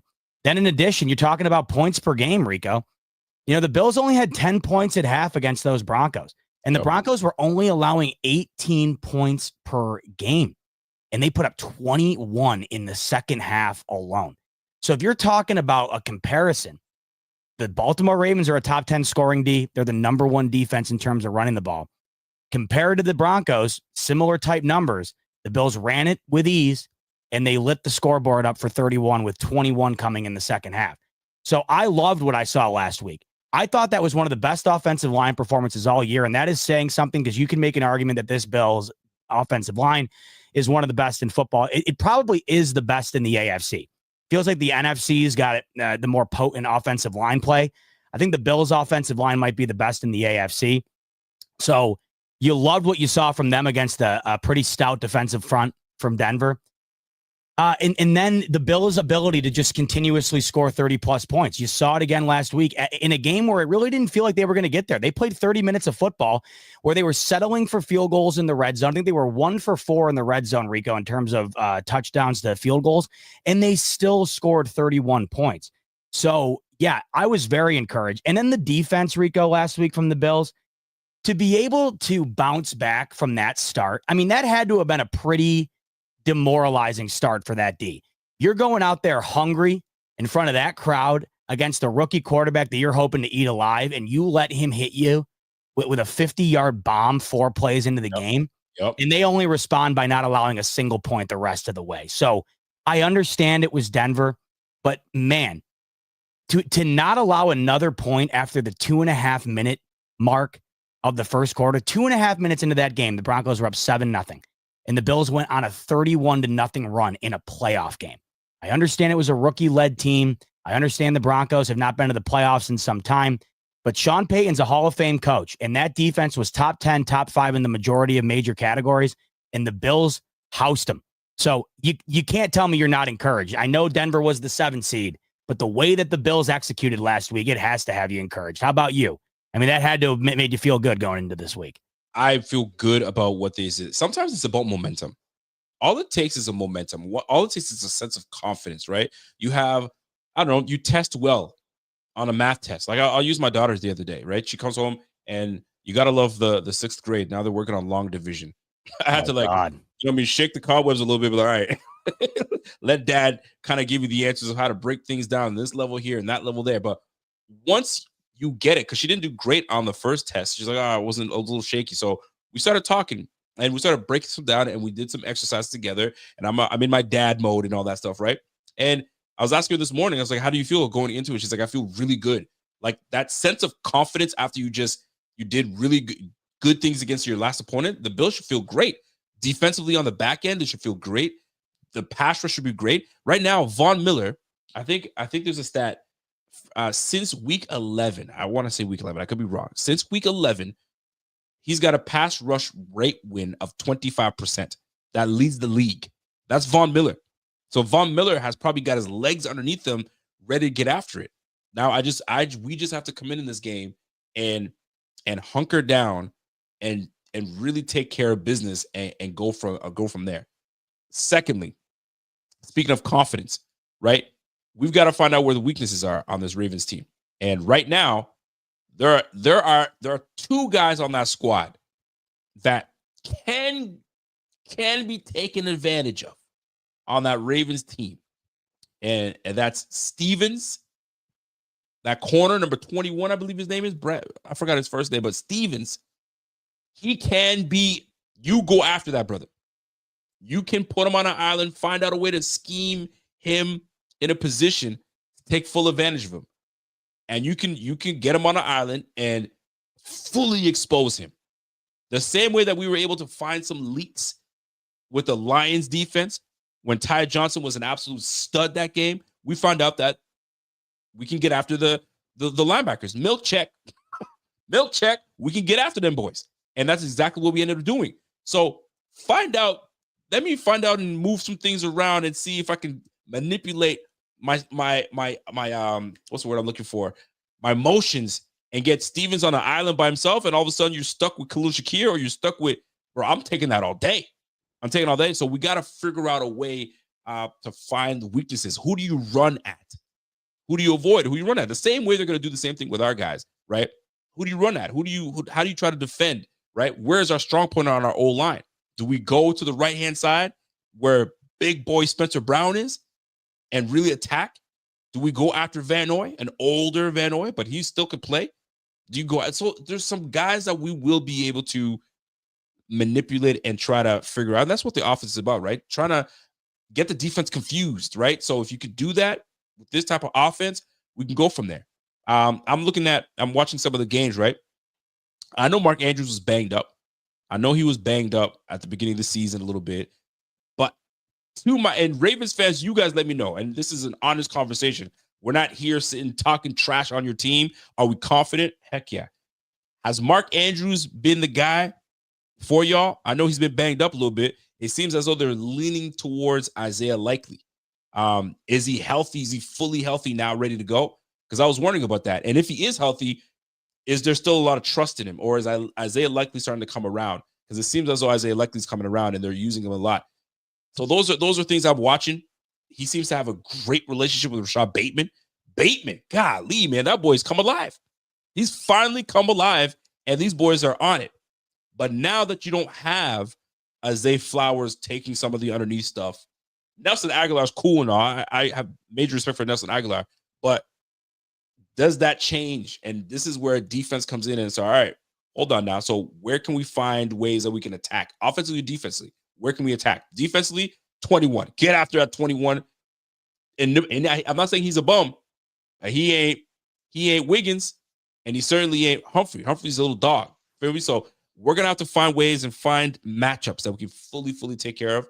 And I'm hoping that's what Joe Brady's got dialed in. If we can get that and take full advantage, man, we got it. Now, I do want to stick to football. Obviously, we're gonna stick to football, but I want to change gears a little bit. Bills, we're gonna get back to Bills talk in a moment. I'll let you guys, Ravens fans, let me know in the chat how y'all feel about your guys, or guys. Are there guys that you guys worry about on your defense? We're like, man, if they expose us to this guy here, we're done. Let me know. Now, but there's some matchups this week. There's some good ones. And there's some upsets that can be had. So we're going to start with first game of the weekend slate. Texans Chiefs. 15-1. What am I say 15-1. These Texans are coming in with 10-7 record. They look absolutely blazing hot last week. They looked amazing. They made the Chargers look like they didn't belong. And it's not like the Texans defense hasn't made people play the way they did. You saw what they did against Josh Allen. 9 for 30. They were getting after it. We just did not have a great game. Can that pesky Texans defense come in and upset the Chiefs, the 15-2 Chiefs that are 8-0 at home? Do we see an upset in the making? Chat, you guys let me know as well. Chiefs are doing it? Or do the Texans come in and say, you know what? We got next. Man, so these two teams played the week before Christmas, and that's when Tank Dell got hurt. But in that game, it was 17-10 at half, and it was close all the way throughout. It went into the fourth quarter, and it was 24-16. But Tank Dell got hurt and kind of changed the course of the game. He had already had 98 yards and a touchdown before he went out. In that game, CJ Stroud had 2 interceptions, and they still only lost by 8. So the Chiefs won the turnover battle by 2 and still only ended up winning that ball game by 8. Mahomes also threw it 41 times in that game. They weren't running the ball all that well.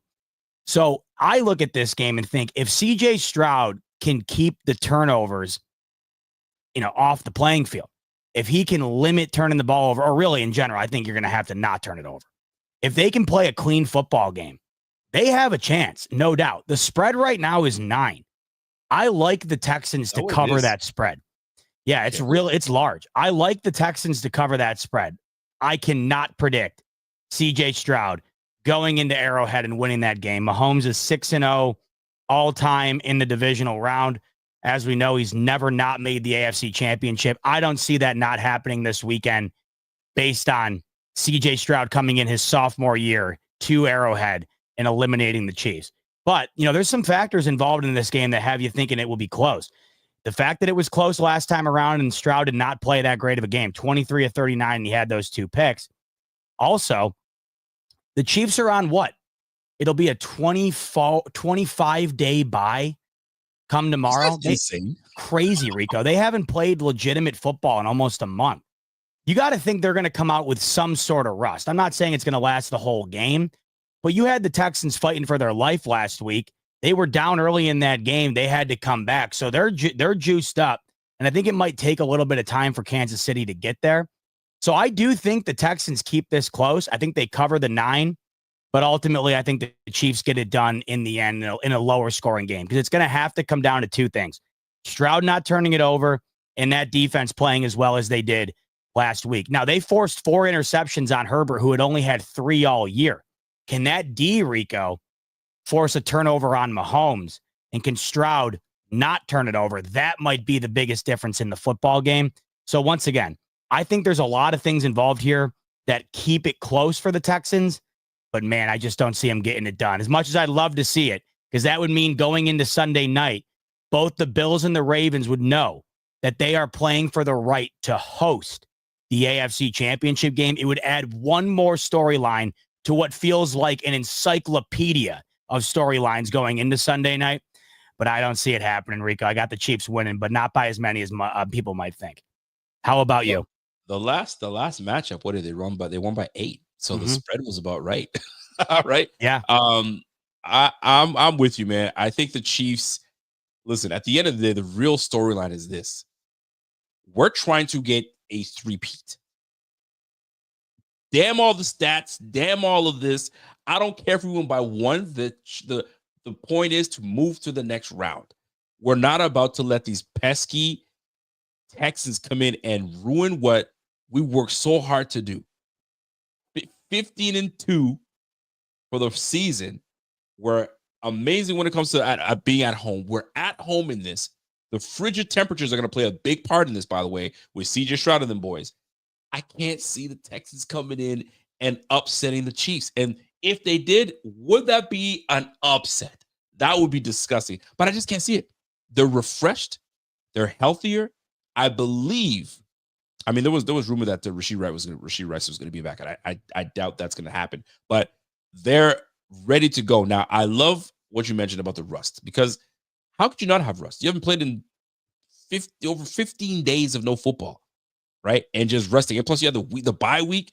Oh, it's longer than that. It's almost 4 weeks. Holy jumpers. That's a lot of non-playing football. Will you look like a week 1 matchup where it's rusty? Or are you going to look like a preseason? Or are you going to look like a well-oiled machine? I can't say they'll look like a well-oiled machine. I think it's going to be a little rusty at first, but I think they'll get their bearings right. A healthy Mahomes is a nasty Mahomes, and I think they handle business accordingly. I think this is going to be one of those situations where it's beyond the 9 points. I think they're going to. I think Chiefs cover the spread, and I think it's going to be one of those routes where it's like, we know what we're here for. We're ready. We're composed. We know what's at stake. Let's go. Bring on the Ravens or bring on the Bills. But if this is an upset, golly, that would be something else. But I think the Chiefs absolutely rout these boys. Oh, you do? You think they crush? Oh, I think the Chiefs will crush them. They're not even going to give him a chance. CJ Stroud he has been so inconsistent this year, right? Great turnout. The Chargers are also a team that you can't even trust. So, and the receiving crew that they have over there wasn't great. I think Andy Reid paired with obviously Pat Mahomes. Derek Stingley, good player. Texans defense can be opportunistic, but not against Pat Mahomes when he's got the third Lombardi staring at him in the face right there, boy. I don't think it's going to work out. So I think the Chiefs rout the Houston Texans. Golly, I hope it's going to be a bad one, but it'll show the dominance of the Chiefs, and it runs through us, is what they're going to say. This playoffs runs through us. So Bills, Ravens, y'all duke it out. We'll see you guys next week. But I think it's going to be the Chiefs over the Texans with a big rout. God, that would be 7 consecutive AFC championship appearances, Rico, for Kansas City. It's a dynasty, man. It's unbelievable. It's a dynasty. So, all right. So we got the Chiefs, Texans in the books. All right. Next up on that Saturday night slate of games, we've got the Washington Commanders. This is the Washington Commanders, is it? Yep. I got it right. All right. Washington Commanders and the Detroit Lions. Is this going to be a rout? Is Detroit going to be the team that heads to the NFC? The NFC, the conference, the NFC conference, and waits on whoever wins between the Eagles and Rams. Do you have the Lions routing the Commanders, or does Jaden Daniels have another trick up his sleeve if the teams keep it close enough? Because this guy in the third quarter, fourth quarter especially, on third down conversions, he's converting over 63% on third downs alone in the fourth quarter. The boy's got ice in his veins. Does the Cinderella story continue? Or does man say, yo, pass me them slippers, bro? Your day's done. Man, there's dumpster. Can you hear me? Yeah, I can hear you. And my cat keeps bumping into the freaking thing. Tofu. For the love of God, she has to, she can't help herself. She just can't help herself. She does. Man, this is an interesting game because I think that both defenses are going to struggle against both offenses in this one. The Commanders have not had much success this year on defense in terms of mitigating high-scoring performances against top-tier offenses. They did a good job, however, against the Tampa Bay Bucks last week, but it felt like the Bucks shot themselves in the foot a couple of times. You had Baker on that missed snap late in the game where they weren't able to convert the first down. Right. You had Baker on that faulty exchange that fumbled the football. The Bucks kind of gave it away a little bit, Rico, but you got to give the Commanders credit. Like you just said, Jaden Daniels late in the game, he capitalized on the opportunities that the Bucks gave him. I think that there is potential for an upset here. I do. The only thing is the Lions have to be as motivated as they've been in franchise history. They've never played in a Super Bowl before, and they are one game away against a rookie quarterback as a 10-point favorite from hosting the NFC Championship. That game is going to be, in terms of the crowd, it's going to be off the charts, electric. They know what's potentially around the corner. I think that the Commanders come in and are going to have the ability to put up points. I think what we saw from the defense in the Detroit Vikings game was kind of an outlier because we saw the exact same thing the following week. It was more so the Vikings offense inability to do anything than I thought it was the Lions defense just dominated. Now, they had a great outing, no doubt, but Sam Darnold was not good, and they did not score at all when they got in the red zone. Jaden Daniels is a different animal, man. No, that was terrible. But Jaden Daniels, man, like you had mentioned on these third downs, these fourth downs, their offensive line play isn't even that great. And his ability to just get out of trouble and move the chains is nuts. I think they're going to have a tough time dealing with him. But I also just think the Lions are going to put up a bunch of points. This is another game, though. Unlike last week where we saw a bunch of blowouts, I have a feeling we're going to see closer games this week. And these spreads are wild. Every game has a touchdown spread except for the Bills game, which is essentially a pick 'em. So all three other games are expected to be type of blowout type games. This is a 10-point spread. Once again, similar to the Houston and Kansas City game. I like the Commanders to cover, but I just don't think they're going to have the juice to overpower that offense of Detroit. So I think Detroit wins, but I think it's going to be within that 10 points. Detroit moves on, hosts the NFC Championship game, and man, that's going to be a sight next week. Here's one of those games I feel is going to be a rout as well. You know, I'm not sure what it is. Love Jaden Daniels, but I think this is where you come to the end of the road. I just don't think defensively the Commanders will be able to keep up with the Jahmyr Gibbs. I think Montgomery's back. Sam Laporta, Amon-Ra St. Brown. I just don't think they've got enough that firepower to go up against these boys. We've seen stranger things happen, but I think this is going to be one of those things where these boys cover the spread easily.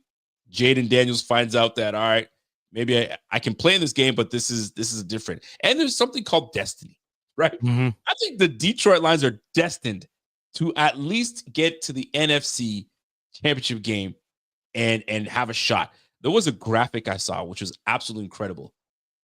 It was when Dan Campbell got hired, the whole, I'm going to bite all these kneecaps and all that shit, right? So Mans went, I think they went 3-13 first year. Then they went 8-8 or 8-9 the next year. Then they went, 12 wins? I think they went 12-5, 12-5 the year after that, and 15 wins this year. The ascension of these Detroit Lions, it's like they're meant to be here. So Washington getting in their way, like, bro, I love Frankie Louvu. I love, you know what I mean, what these boys are doing on the defensive side. What do you got? Man, the linebacker that used to play for the Seattle Seahawks and he's bounced around a little. Bobby Wagner. Yeah. Love all these boys. Yo, it's our time. It's our time. So that 9 point, I'm a rack that thing up to about 14 or plus more. So I think these two afternoon games tomorrow, you're about to see why these two teams were the number one seeds. And I think that's what we're about to see. Now the games after on Sunday, that's a whole different ballgame. I think those are going to be a little closer, but for the most part, those things are going to be routes. It's just Detroit. You feel good for Detroit. Like they've done everything that you need them to do. Get themselves a head coach that get these guys to believe, build around the team, get an offensive corner that loves the squad, a GM that just builds a great team, and you see the proof of the pudding. And I love the fact that they sent Jared Goff to die in Detroit, and he's revived that team completely. You gotta love what you see from Detroit. I think they come out and rout these boys. But please, yeah, I could totally see it. Like you had that like unsung hero type win from Jaden Daniels last week in his rookie year. Like you could see the wheels falling off this week. You can see it a little bit, right? Yeah. It happened to CJ Stroud last year. They rolled the Browns, and then they were competitive with the Ravens in the first half, and then the Ravens came out at halftime and destroyed them. So I could definitely see where you're going with it, Rico. Yeah, for sure. And you know, another thing too that stands out too is that looking at what Detroit is up to, and like you said, the Bucs, they almost, I don't want to say gave away the game, but that game should have been the Bucs advancing. And when the Bucs got that fourth down stop on the goal line, there you go. It felt like they were going to win, and they immediately fumbled the ball. Like, like you said, you don't want to say they gave it to them. Yeah. But man, it felt, as much as the Commanders won that game, it felt like, man, the Bucs kind of screwed it up, you know? No question about it. All right, so we got Lions Commanders in the books. Here we go. This one is an intriguing one to me. Yes. I like this because offensively, the Rams can light them up, and I think we both understand that they can. But that Eagles defense is something else. They are damn good. The spread, from what I see, is -6.5. Mm-hmm. Rams, Eagles. Eagles at home. Here come the Rams. Can the Rams come in? Matthew Stafford, a Super Bowl winning quarterback, Super Bowl winning coach in McVay, a defensive line that is absolutely hungry and ready to get after it. Are we looking at a rout, or are we keeping this game close at 6.5? Man, this one is interesting to me. The last time these guys played, Philly hung 37 on them. Saquon had 255 yards on the ground. I think it was also the last game A.J. Brown had 100 receiving yards too. So they were just doing whatever they wanted. The Rams offense has struggled since that Bills game. I disagree with Monkey Business. I don't think Stafford's on fire at all. I don't think that this Rams offense is necessarily on fire. They only scored 20 points last week on offense. They had that fumble recovery for a touchdown last week. They got them to 27. Their defense dominated Minnesota. Now the offense for the Rams came out hot, but they didn't do much of anything at all in that second half. You can't get away with doing that, I don't think, against Philly. You had Sam Darnold in the bright lights. He had kind of choked the week before. So did Kevin O'Connell. And they kind of segued that into last week's game as well. So the last time they played, it was inside. Now it's outside. This is going to be one of the coldest games Matthew Stafford has played, I think, in the last 5 years. He's been in a dome his whole career. He was in Detroit, and then he's now with the Rams, played inside his whole career. The couple of games that they have played outside this year, Rico, they've won, but it has not looked good. They played the Jets, and the Jets went for it on fourth down like 12 different times and didn't convert. And I think the Rams scored like 13 points in that game and won. Then the other outdoor, not great weather type game was against the 49ers on a Thursday night game, and it was awful. That was the game right after the Bills. And the Rams I don't think they got a first down until the second quarter. So you're in Philadelphia, who did not look good last week, Rico. Philadelphia won that Packers game pretty easily, but they didn't look great on offense at all. Jalen Hurts looked out of sorts. Maybe it was because he hadn't played in a couple of weeks. We had A.J. Brown on the sideline with one catch, reading a book. But at the end of the day, I just think the Philadelphia Eagles have too much firepower. You get two great storylines here, I think, if the Lions are to take care of business tomorrow, Rico.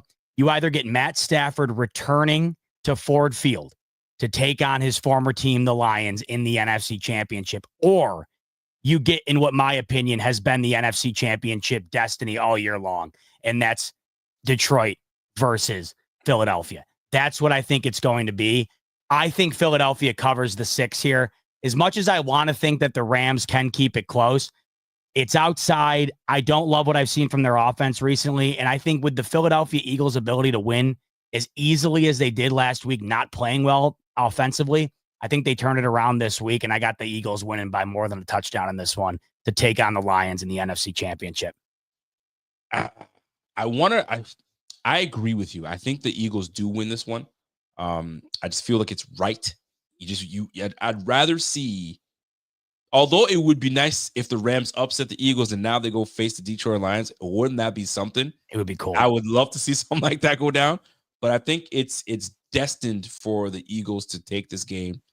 And I think they're defensively, I think they're just too good. I think they'll make Stafford look like the old man that he is. Older man.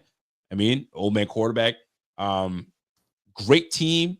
I just think that defense is too good. They're too good. They're too fast. Now, Nakobe Dean being hurt does play a big factor in this because he's a big part in that defense. So we'll see how that shakes out. But I think the Eagles go ahead and take that. So it'll be nice. And then last but not least, we're going to save that for pregame unless you're going to the game on Sunday. No, not going, dude. Rico, it's going to be -3. I'm sitting my ass at home. He's like, yo, no bueno, buddy. No bueno. I'm going to Rochester to watch it with my parents, but no, we're sitting this one out. We went to the perfect game, Bills Patriots in the wild card a couple of years ago, and it was about as cold as it's going to be Sunday, and I had a ball. But man, dude, it's crazy. We went last week. It was a blast. This is one of those games that's so big that I kind of just want to lock in at home and focus in. So I will be ready to rock Sunday. I have a question for you. Bills win against the Ravens. They're headed to let's just say Texans beat. The scenario is this. There's a home game next week in Buffalo. My God. And you have an opportunity to go to the game. Do you go? Oh, I'm there. AFC. If the Bills have the opportunity to play for a right to go to the Super Bowl in Buffalo, Yes. I gotta go. I don't know if I'm ever gonna get that opportunity again. Okay, so hear me out. So I don't know if my man James Kehoe is in here. James. So my man James is like, yo, I booked a ticket. I got 2 tickets. If the Bills beat the Ravens and the Texans beat the Chiefs, I got 2 tickets to that game. Would you go with me? I'd give you a ticket. Just make your way down there. I don't like the cold. I don't do cold business. I just don't. But I would go. I would actually go to Highmark Stadium. James, my man James is in the building. He goes, it would be an honor. I would love it. Let's roll. And I'm thinking about it. I was like, yo, how can I say no? But so you're pulling heavy for Houston tomorrow. If Houston keeps it close by halftime, third quarter, I'm like, all right, baby, let's go. You would have to do. I mean, that's amazing that James is offering that. I mean, if the stars align like that, Rico, you got it. You got to take it. How do I say no? I know for a fact the wife will be like, go handle your business. Do what you got to do. And the fact that I have not been working nights, for those that know me, I work night shift. And I'm always burning a personal day, or what you guys call it, PTO, personal time off. PTOs, I think Americans call it that way. Anyway, I would absolutely burn everything I do, get to Buffalo, do what I got to do, stay the night overtime. Yo, everything would be primo. Well, let's just handle one game at a time. But if it does work out, bring your ass to the game as well, man. If I'm going to make my way, bro, the boys are going to be at the game. I can promise you this. If that ends up coming to fruition, I will 1 million. The idea of being in the building, and then them winning that game and going to the Super Bowl, I can't imagine what that would be like. There's no way I would miss an opportunity like that. No way. The city would be rocking. Oh my God. But let's not get ahead of ourselves too much. No, let's not. But the thought is great, isn't it? The thought is phenomenal. It is a great thought. I guess we can wait to talk on these. I mean, we spoke enough on these Bills, and we'll talk a lot more, obviously, pre-game for this game. I'm sure there's going to be a lot more developments. We'll know if Zay Flowers is in or not, and we'll go from there, man. And James is right, man. That'll be part of history. I mean, yeah. Because I already have 2 games that I'm locking in myself going to, and that is next year's final game in the Ralph. Whenever that will be, whatever playoff game that will be, I have to be there. Sold out. Yeah, I have to be there. And then I know it's going to take a major hit on the wallet, but I got to be at the first game at the new stadium too. You might as well. I know. Those are just 2 games I got to be at. But this right here, Rico, would be on that short list to me of those type of games where it's just like James is saying, that's a historical moment, no doubt. My man, big cousin, yo, don't waste your time, Rico and Z-Bot. Stop playing, kid. Well, hey, and to the Ravens, on the Ravens side of things, like, man, if the Texans win and you beat Buffalo, I mean, that's a game you'd have to go to, too. I mean, you'd have to. You have to. If you're a Ravens fan, how do you not? Yeah. How do you not? You know what I mean? And you got, and the thing is, here's the thing. Z-Bot and I have made it very clear that we are fans of Lamar Jackson. We love what he's been able to do. How cool would that be for Lamar to say they're gonna get a Super Bowl out of me? They're gonna get a Super Bowl out of me, and he brings his team to the Super Bowl, bro. He called it. You know what I mean? And Josh said in a different way, I'm gonna make them look like the smartest people they've ever been. I'm gonna make this organization look like smart people, bro. How do you not root for both these guys? And they just happen to be in the same conference for crying out. That's the key. Like, as much as we've all been at each other's throats, Bills fans and Ravens fans, the second this game hits 0, and whoever wins, the opposing fan base is immediately their biggest fan if they have to go to Arrowhead and play the Chiefs. That's inevitable. That's the nice thing about this. Every Bills fan will be a Ravens fan championship Sunday if the Ravens beat the Bills, and every Ravens fan will be a Bills fan if the Bills beat the Ravens if they have to go play Kansas City. That's the unwritten rule here that everybody knows. I truly believe that whoever wins this game wins the Super Bowl. This game right here between the Bills and Ravens, I think at least goes to the Super Bowl. Wins it, different ball game, goes to the Super Bowl at least. To me, the winner's coming out of the AFC, and it's either Buffalo, Baltimore, or Kansas City. I've thought that all year. I just have felt like that those 3 teams are better than the top of the NFC, even though the top of the NFC is good. What's Signified saying here? He said, "Speak for yourself, but I'm a 1,000,000,000% cheering for KC if Baltimore wins, just like I was last year in the AFC Championship. You're out of your damn mind. If I got to do another 2-week media tour of the Chiefs for the third consecutive year going into that damn Super Bowl, I'm going to lose my shit. No. Bro. You're crazy, Signify, for thinking that. As much as you dislike the Ravens fan base right now because of the MVP shit, I get it. I see it online too.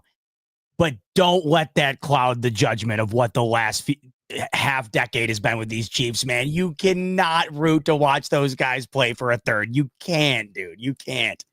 So Lick says, yo, hell no. Why would any Bills fan root for Lamar to win his first Super Bowl over Josh? He already has the MVPs. Come on. I don't want to give him he's like, I don't want to give him the Super Bowl too. Guys, I understand the thought, but man, wouldn't you be, come on, like, what would you rather have? Would you rather have the Chiefs be the first team in NFL history to win 3 consecutive Super Bowls? Or would you rather see Lamar get one if it came down to it? I mean, I understand what you're saying, but that whole getting one first thing to me, it is what it is, man. And I just would...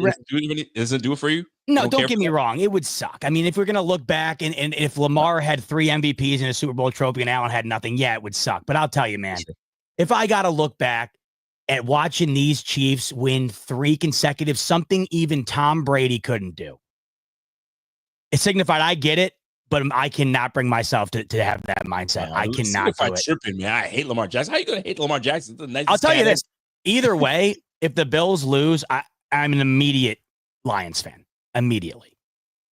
How do you not root for the Lions? I don't know. I don't know. They are the NFC Bills. In a lot of ways. I'll tell you this. I can't see Lamar. I don't want to see Pat Mahomes win a 3rd Super Bowl. I don't want to see it. I don't want to see it. You already got 2. Chill out, bro. Chill out. Well, no, it would be a 4th Super Bowl. It would just be the 3rd in a row. Oh my gosh. I don't want to see it either way. I don't want to see it. He would have 4 rings, Rico. He would have 4 rings. Disgusting, bro. Yes. Is that sick? It's insane. Oh my God. The idea of them being 1 win away as a 9-point favorite to play in their 7th consecutive AFC Championship game. It's unbelievable. Dude, Rico, ever since he's become the starter, Mahomes, he's never not reached the title game. It's one of the most insane things we will ever see in all of sports. So if you're going to root for that to continue to become what it's become, I'm sorry, man. I cannot side with you on that. I cannot. It's incredible. Ladies and gentlemen, let's jump into some super chats. And if you have any questions or concerns you guys want to hit, obviously this is the time to do it. Jump in and get your super chats in there, and we shall go from there. So let's get our first super chat coming from our man Michael Warfield. What up, Mike? Says, yo, Bot and Rico, the best Buffalo content creators on YouTube.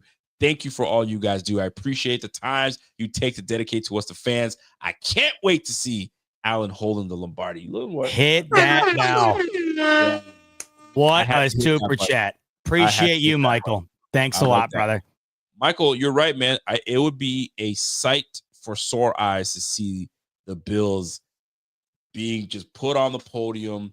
Everybody's hugging family and friends, and Josh Allen sitting there waiting to be announced as an MVP Super Bowl. Dude, that'd be too sick. Too sick that would be. So I love that. Thank you for that super chat, my guy. 445 block says, Rico, looking like Omar off the wire. Hey, Omar's coming. Speaking of the wire, did you see that they had the one character from the wire on the set of First Things First to pretend to imitate Snoop. That's Snoop. Yeah. Who was like the second most badass character in the series outside of Omar. I thought that was so funny. You had the old staple gun with her. That's nasty with it. Oh my God. Her story arc was crazy. She goes into the hardware store asking for this guy to she just started ripping off the information about that. I was like, that's crazy. Crazy work. And then the way it was filmed too, that scene, right? Because the guy is like taken back by the fact that she's buying it, and then it leads into the end of the episode. She kills somebody with it. Like, it's just crazy. Her storyline in the show is one of the best. And I don't want to give it away, but like her arc all the way to the end, like, man, God, that show is so damn good. Yeah, I'll tell you. What do we got? Signified Nose comes in and says, I'd lose the Super Bowl in the most heartbreaking fashion to the Eagles than lose this damn game. I hate this team so much, more than any other team in sports. I will not be gracious in victory if we win this game. Yeah, yo, Signify has a thing for these Ravens. I didn't listen. Is it as bad as the Jets? Because I have a thing for the Jets. I can't stand the Jets. Are you telling me you have it way worse for the Ravens of all teams than the Jets or the Dolphins or the Patriots? I mean, dude, to me, it's the Chiefs, a wide gap, and then it's on. Usually, it changes weekly, but it's either Miami or the Jets. Chiefs are definitely up there for me. I'm not a fan of the Chiefs, this week I've started to dislike the Ravens. I started to dislike the Ravens, but I like Ravens fan base, like your boy Bobby Baltimore. Like, how's he feel about this game? I'm curious because I was listening to some of his stuff today. He was just more speaking on the Zay Flowers thing, but like, Ravens, cool cat. Bobby, your boy, is probably cool. Yeah, Ravens, my man Sam's great. Some of these cats out there, bro, they got me cheesed. I tried to get on with Bobby today. He's slammed up. You want to know why? He sent me his itinerary. That's one of the reasons why I'm bummed I'm not going. But he works with this company. They're called Baltimore Around Town or something. And he and a couple of bus loads of Ravens fans, Rico, are going to Niagara Falls, staying in Niagara Falls, and then going to the game. And they have a whole tailgate set up. He sent me the itinerary. So pretty cool, man, dude. Up until this MVP thing, obviously there's bad apples on both sides. I really do not have any disdain for Baltimore. I do this week, but after this week is over, like I just said, if the Bills lose, I'm putting my my Ravens fandom up on the table to get it done against Kansas City. No question. There you go, buddy. There you go. What's my man Richie saying? Richie's saying, boy, Rico is on one tonight, getting me wanting to start shot time now. Bot had the best grin on his face on the AFC North roundtable. We winning by 9 shot time. Yeah, so I had to host the AFC North roundtable the other day, of course. So that was with my man. That must have been interesting. Well, it was interesting, yeah, because we got everybody's opinions on this upcoming game. It was split down the middle in terms of what they thought was going to happen. What did Zim say? Zim is a major hater on the Bills. Zim's also a major Baltimore hater, and he picked the Ravens, which I was shocked by.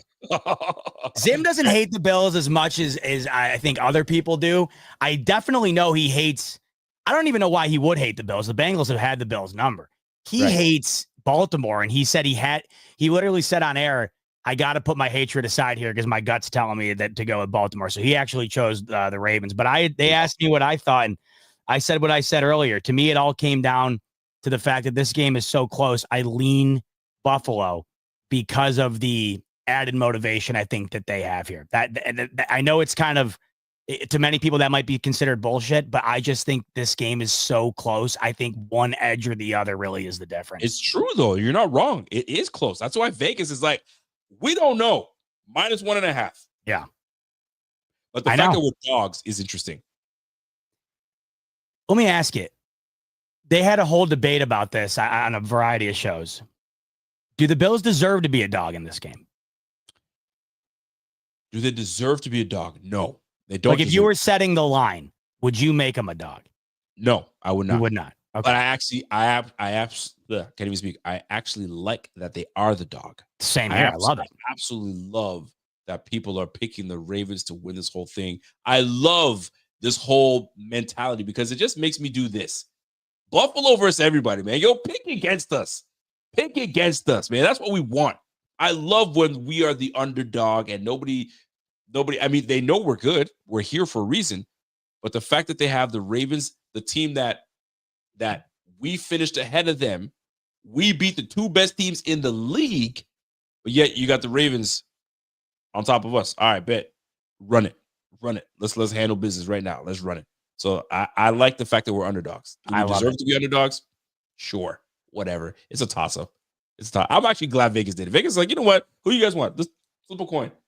All right. Well, the reason they did it more than anything, a lot of money came in on Baltimore. I think, like many people here, a lot of people are picking the Ravens, so the line adjusted accordingly.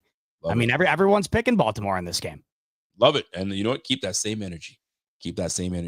Maurice Anderson. As long as the offense shows up, it'll be our best defense. Perfect time for Keon to show up. Man, it's perfect time for everybody to show up. Right now, the X factor in this whole thing is our receiver room. If our receiver, the O-line will do what they do. James Cook will do what he does, but the receivers got to do their job. Your job is to gain separation. That's all your job is to do. You gain separation, Josh will find you. Josh will find you. That's what he does. Don't make him run for his life. You get the job done by working and winning your assignment. Win your assignment, we got a good chance. I like what Maurice said, man. But Keon, whether it's Keon, whether it's Khalil, whether it's Cooper, I don't care who shows up. One or two of y'all got to be open for your boy Josh, so Josh can do what he does. If it's Curtis Samuel, so be it. Let's roll. What's Andrew saying? Andrew Goldsmith is saying, go Bills. Bernard, Milano, and Johnson will be difference makers in this rematch. Bills winning 24-17. That type of score is where I'm kind of at with it, by the way. That's the type of game I see. Yeah. The over-under is 51. I don't think we get there. I think it's low scoring. Everyone's anticipating because it's a game against Lamar and Josh Allen, it's going to be fireworks. That's not how I see this game. Especially how cold it is. That's another thing, too. But I think both these teams want to run the rock, man. I don't think they want to be airing it out all over the place. And I think that's going to lead to a lower scoring game. I think it's going to be that way now. I think it's going to be a lot of short intermediate passes. Isaiah Likely. I just don't want breakdown in coverages. Just be cool, be straight. I know you don't want to play a lot of man because if you do, you turn your back, Lamar's gone. So you want to keep things in front of you. But let's not give these guys open field. And if we got to put some pressure on the man. So it's going to come down to a lot of everyone doing their job. So, but I like it. I like the fact that we have those three boys back. That instantly gives us a boost defensively. Now, whether that will play a part, that's a whole nother ballgame. But it should play a part because, I mean, you got veteran ability that comes in. You got guys that instantly know where they need to be. They've got the instincts. How can it not be? So, but tackling is going to be a major effect in this game because you got to tackle 250 pounds coming your way in brick cold weather. Boy, you better grow some hair on your chest because no doubt about it. It's gonna be a good one. It's gonna be a good one. What's Signified No saying? Signified saying my dad wanted me to go to the wild card game with him last week, but I didn't feel like driving back to Maryland late Sunday and still have to work early Monday. But if the Texans win and we win Sunday, I will be in Buffalo Sunday. I don't care about work. I think the whole squad's pulling up to Orchard Park if that ends up happening. I'm saying, listen, I can understand why my man Signified Nose doesn't like the Ravens. He's in Ravens country. No wonder. All you hear is okay, yeah, that adds up. That makes way more sense. Now I get you. It's no different for me. I'm in Patriots country, man. I can't stand the Patriots. You know what I mean? Can't stand them. So the fact that you you can't stand them, I can see why. You're right in that country time. So I get it. I totally get it. But if you make it to the game, bro, you might see my man Z-Bot, and you definitely gonna see me. I think I'm like 90%. James, 90%. If that plays out the way it's supposed to play out, we there, baby. We there. You got to bump that up to 100%. I mean, man, the idea that it seems impossible. I think it is possible. That's why you'd have to do it because the impossible would become possible, Rico. That's why you'd have to go. You gotta love it. Richie Fresh comes in and says, "Hey, game comes down to McDermott. Just hope he doesn't think he's gonna run it like he did against the Broncos. Ravens are different. Big sack, Josh incoming. Hold on. I hope he doesn't think that he's gonna run it like he did against the Broncos. Why not? Why not? If you watch the game, and this is what I went back to, if you watch the game, the Bills facing the Ravens the first time, if the game didn't get out of hand like it did, bro, Buddy was the Josh Allen was running the ball pretty decent with his legs. So was part of my memory. So was James Cook. James Cook was slashing and dicing. It's just that we had to abandon, and that was the problem. McDermott even said it himself. I think and I'm paraphrasing here. I think we abandoned the run game a little too soon. I really wish that we could have stayed in it a little bit longer, but we did. And he's right. We did abandon it. There was no need for us to abandon that run like that, but we did. It is what it is. But I found that extremely interesting. What did he ran that game? James Cook was 9 of 39 in that game. 9 of 39, and they felt like he abandoned it too soon, way too soon. So look for James Cook to definitely be more involved. And 9 carries, bro. This boy doesn't get going until 15, 16, 17 carries. 9 carries doesn't do. What are we, Devin Singletary? That's what Devin Singletary gets. That used to piss me off. Devin Singletary used to get between 9 and 13 carries and call it a day. Golly, did I hate that from Ken Dorsey. Man, that guy pissed me off. But anyway, we now have a guy that actually respects the run game, respects the running back, and if it's working, we're going to keep running that football. I just hope that there's a balance.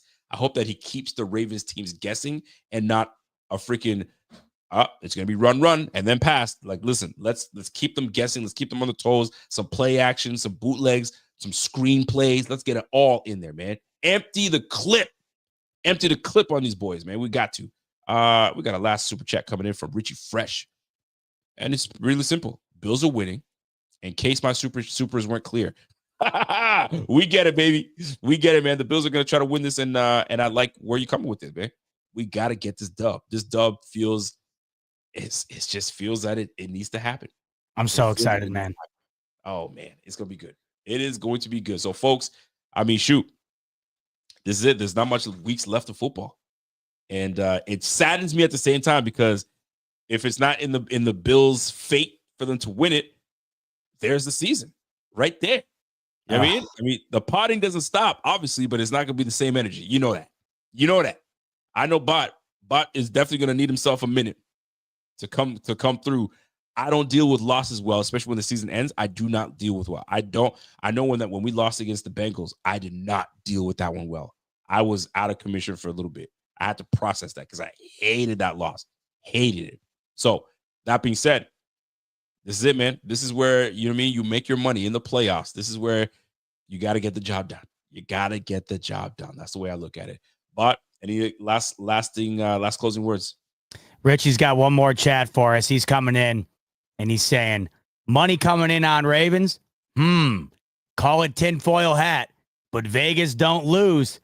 Okay, I see that shirt, Bot. Yep, I got my big nut, nut Allen. Let's show you wearing. Let's see it. I got my Allen carrying it with the wheelbarrow. That's what we're gonna need from Allen this week, man. We're gonna need that type of game from Allen this week. We are going to need a legacy game. Put them nuts in a wheelbarrow and just march on in all over. March all in. You know what I mean? Don't even cover them nuts. You know what I mean? Saw a bunch of people asking where to get it. Just Google Josh Allen, Randy Marsh, and it'll pop up. You can get it like anywhere. Bunch of places. Love it. That's a nasty shirt, bro. But listen, before we get out of here, folks, and just wanted to touch on this real quick. But folks, keep in mind, we got some things that we're doing here. But one of them is our guys, our friends, our Fathead. Go ahead and get to Fathead ASAP right after the show. Use the code BuffFanatics right here with 15% off your purchase. Go ahead and do that. And if you're trying to get a gift for a friend or you're trying to find that one void in the man cave that just needs the sticker of Josh Allen or Big Bill's helmet, whatever the case is, go ahead and use our code BuffFanatics. All right, but tomorrow, I don't know if you're traveling to the parents tomorrow and then being there for Sunday. What's your day like tomorrow and then Sunday before the game? What's it going to be like? Well, I'm driving up to Rochester tomorrow morning, get locked in for the first slate of divisional games. Then tomorrow night, I'll probably go live and recap what we saw tomorrow afternoon. And then Sunday, man, it's just a lot of pacing, a lot of waiting.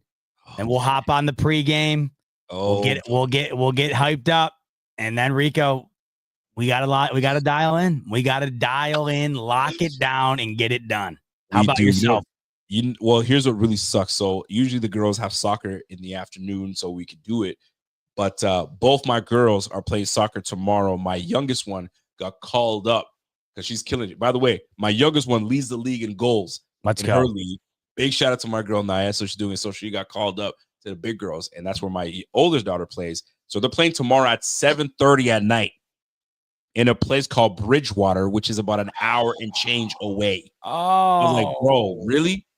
But Dad, you gotta be like, how can I not? You know what I mean? We gotta go. Gotta go. So I've been catching the game a little bit off my phone. And if it's not a blowout, so be it. If it is, whatever it is, but I'll be there. But by the time we get back, then I'll be obviously for the NFC game. And then Sunday. Whew, Sunday is going to be something else, man. Pre-game, we usually do about a half hour for the pre-game. We might keep it to half hour, maybe a little longer, depending on how nerve-wrecked we are. We might jump on sooner. We'll see. But it's going to be fun. It's going to be great. And Ravens fans are nervous. You can't tell me you're not nervous because we're all nervous in this thing. But I have a sense of confidence in this. I think the chip on the shoulder that these boys are going to be displaying is just too heavy. They need to knock that chip off the shoulder so they can get that dub. So we're going to see you guys Sunday.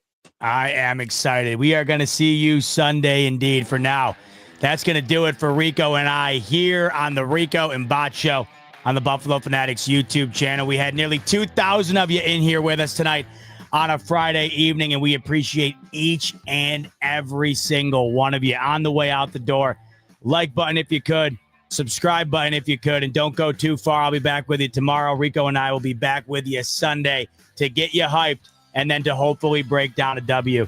We cannot wait to be back with you. But until then, enjoy your Friday evening and go Bills.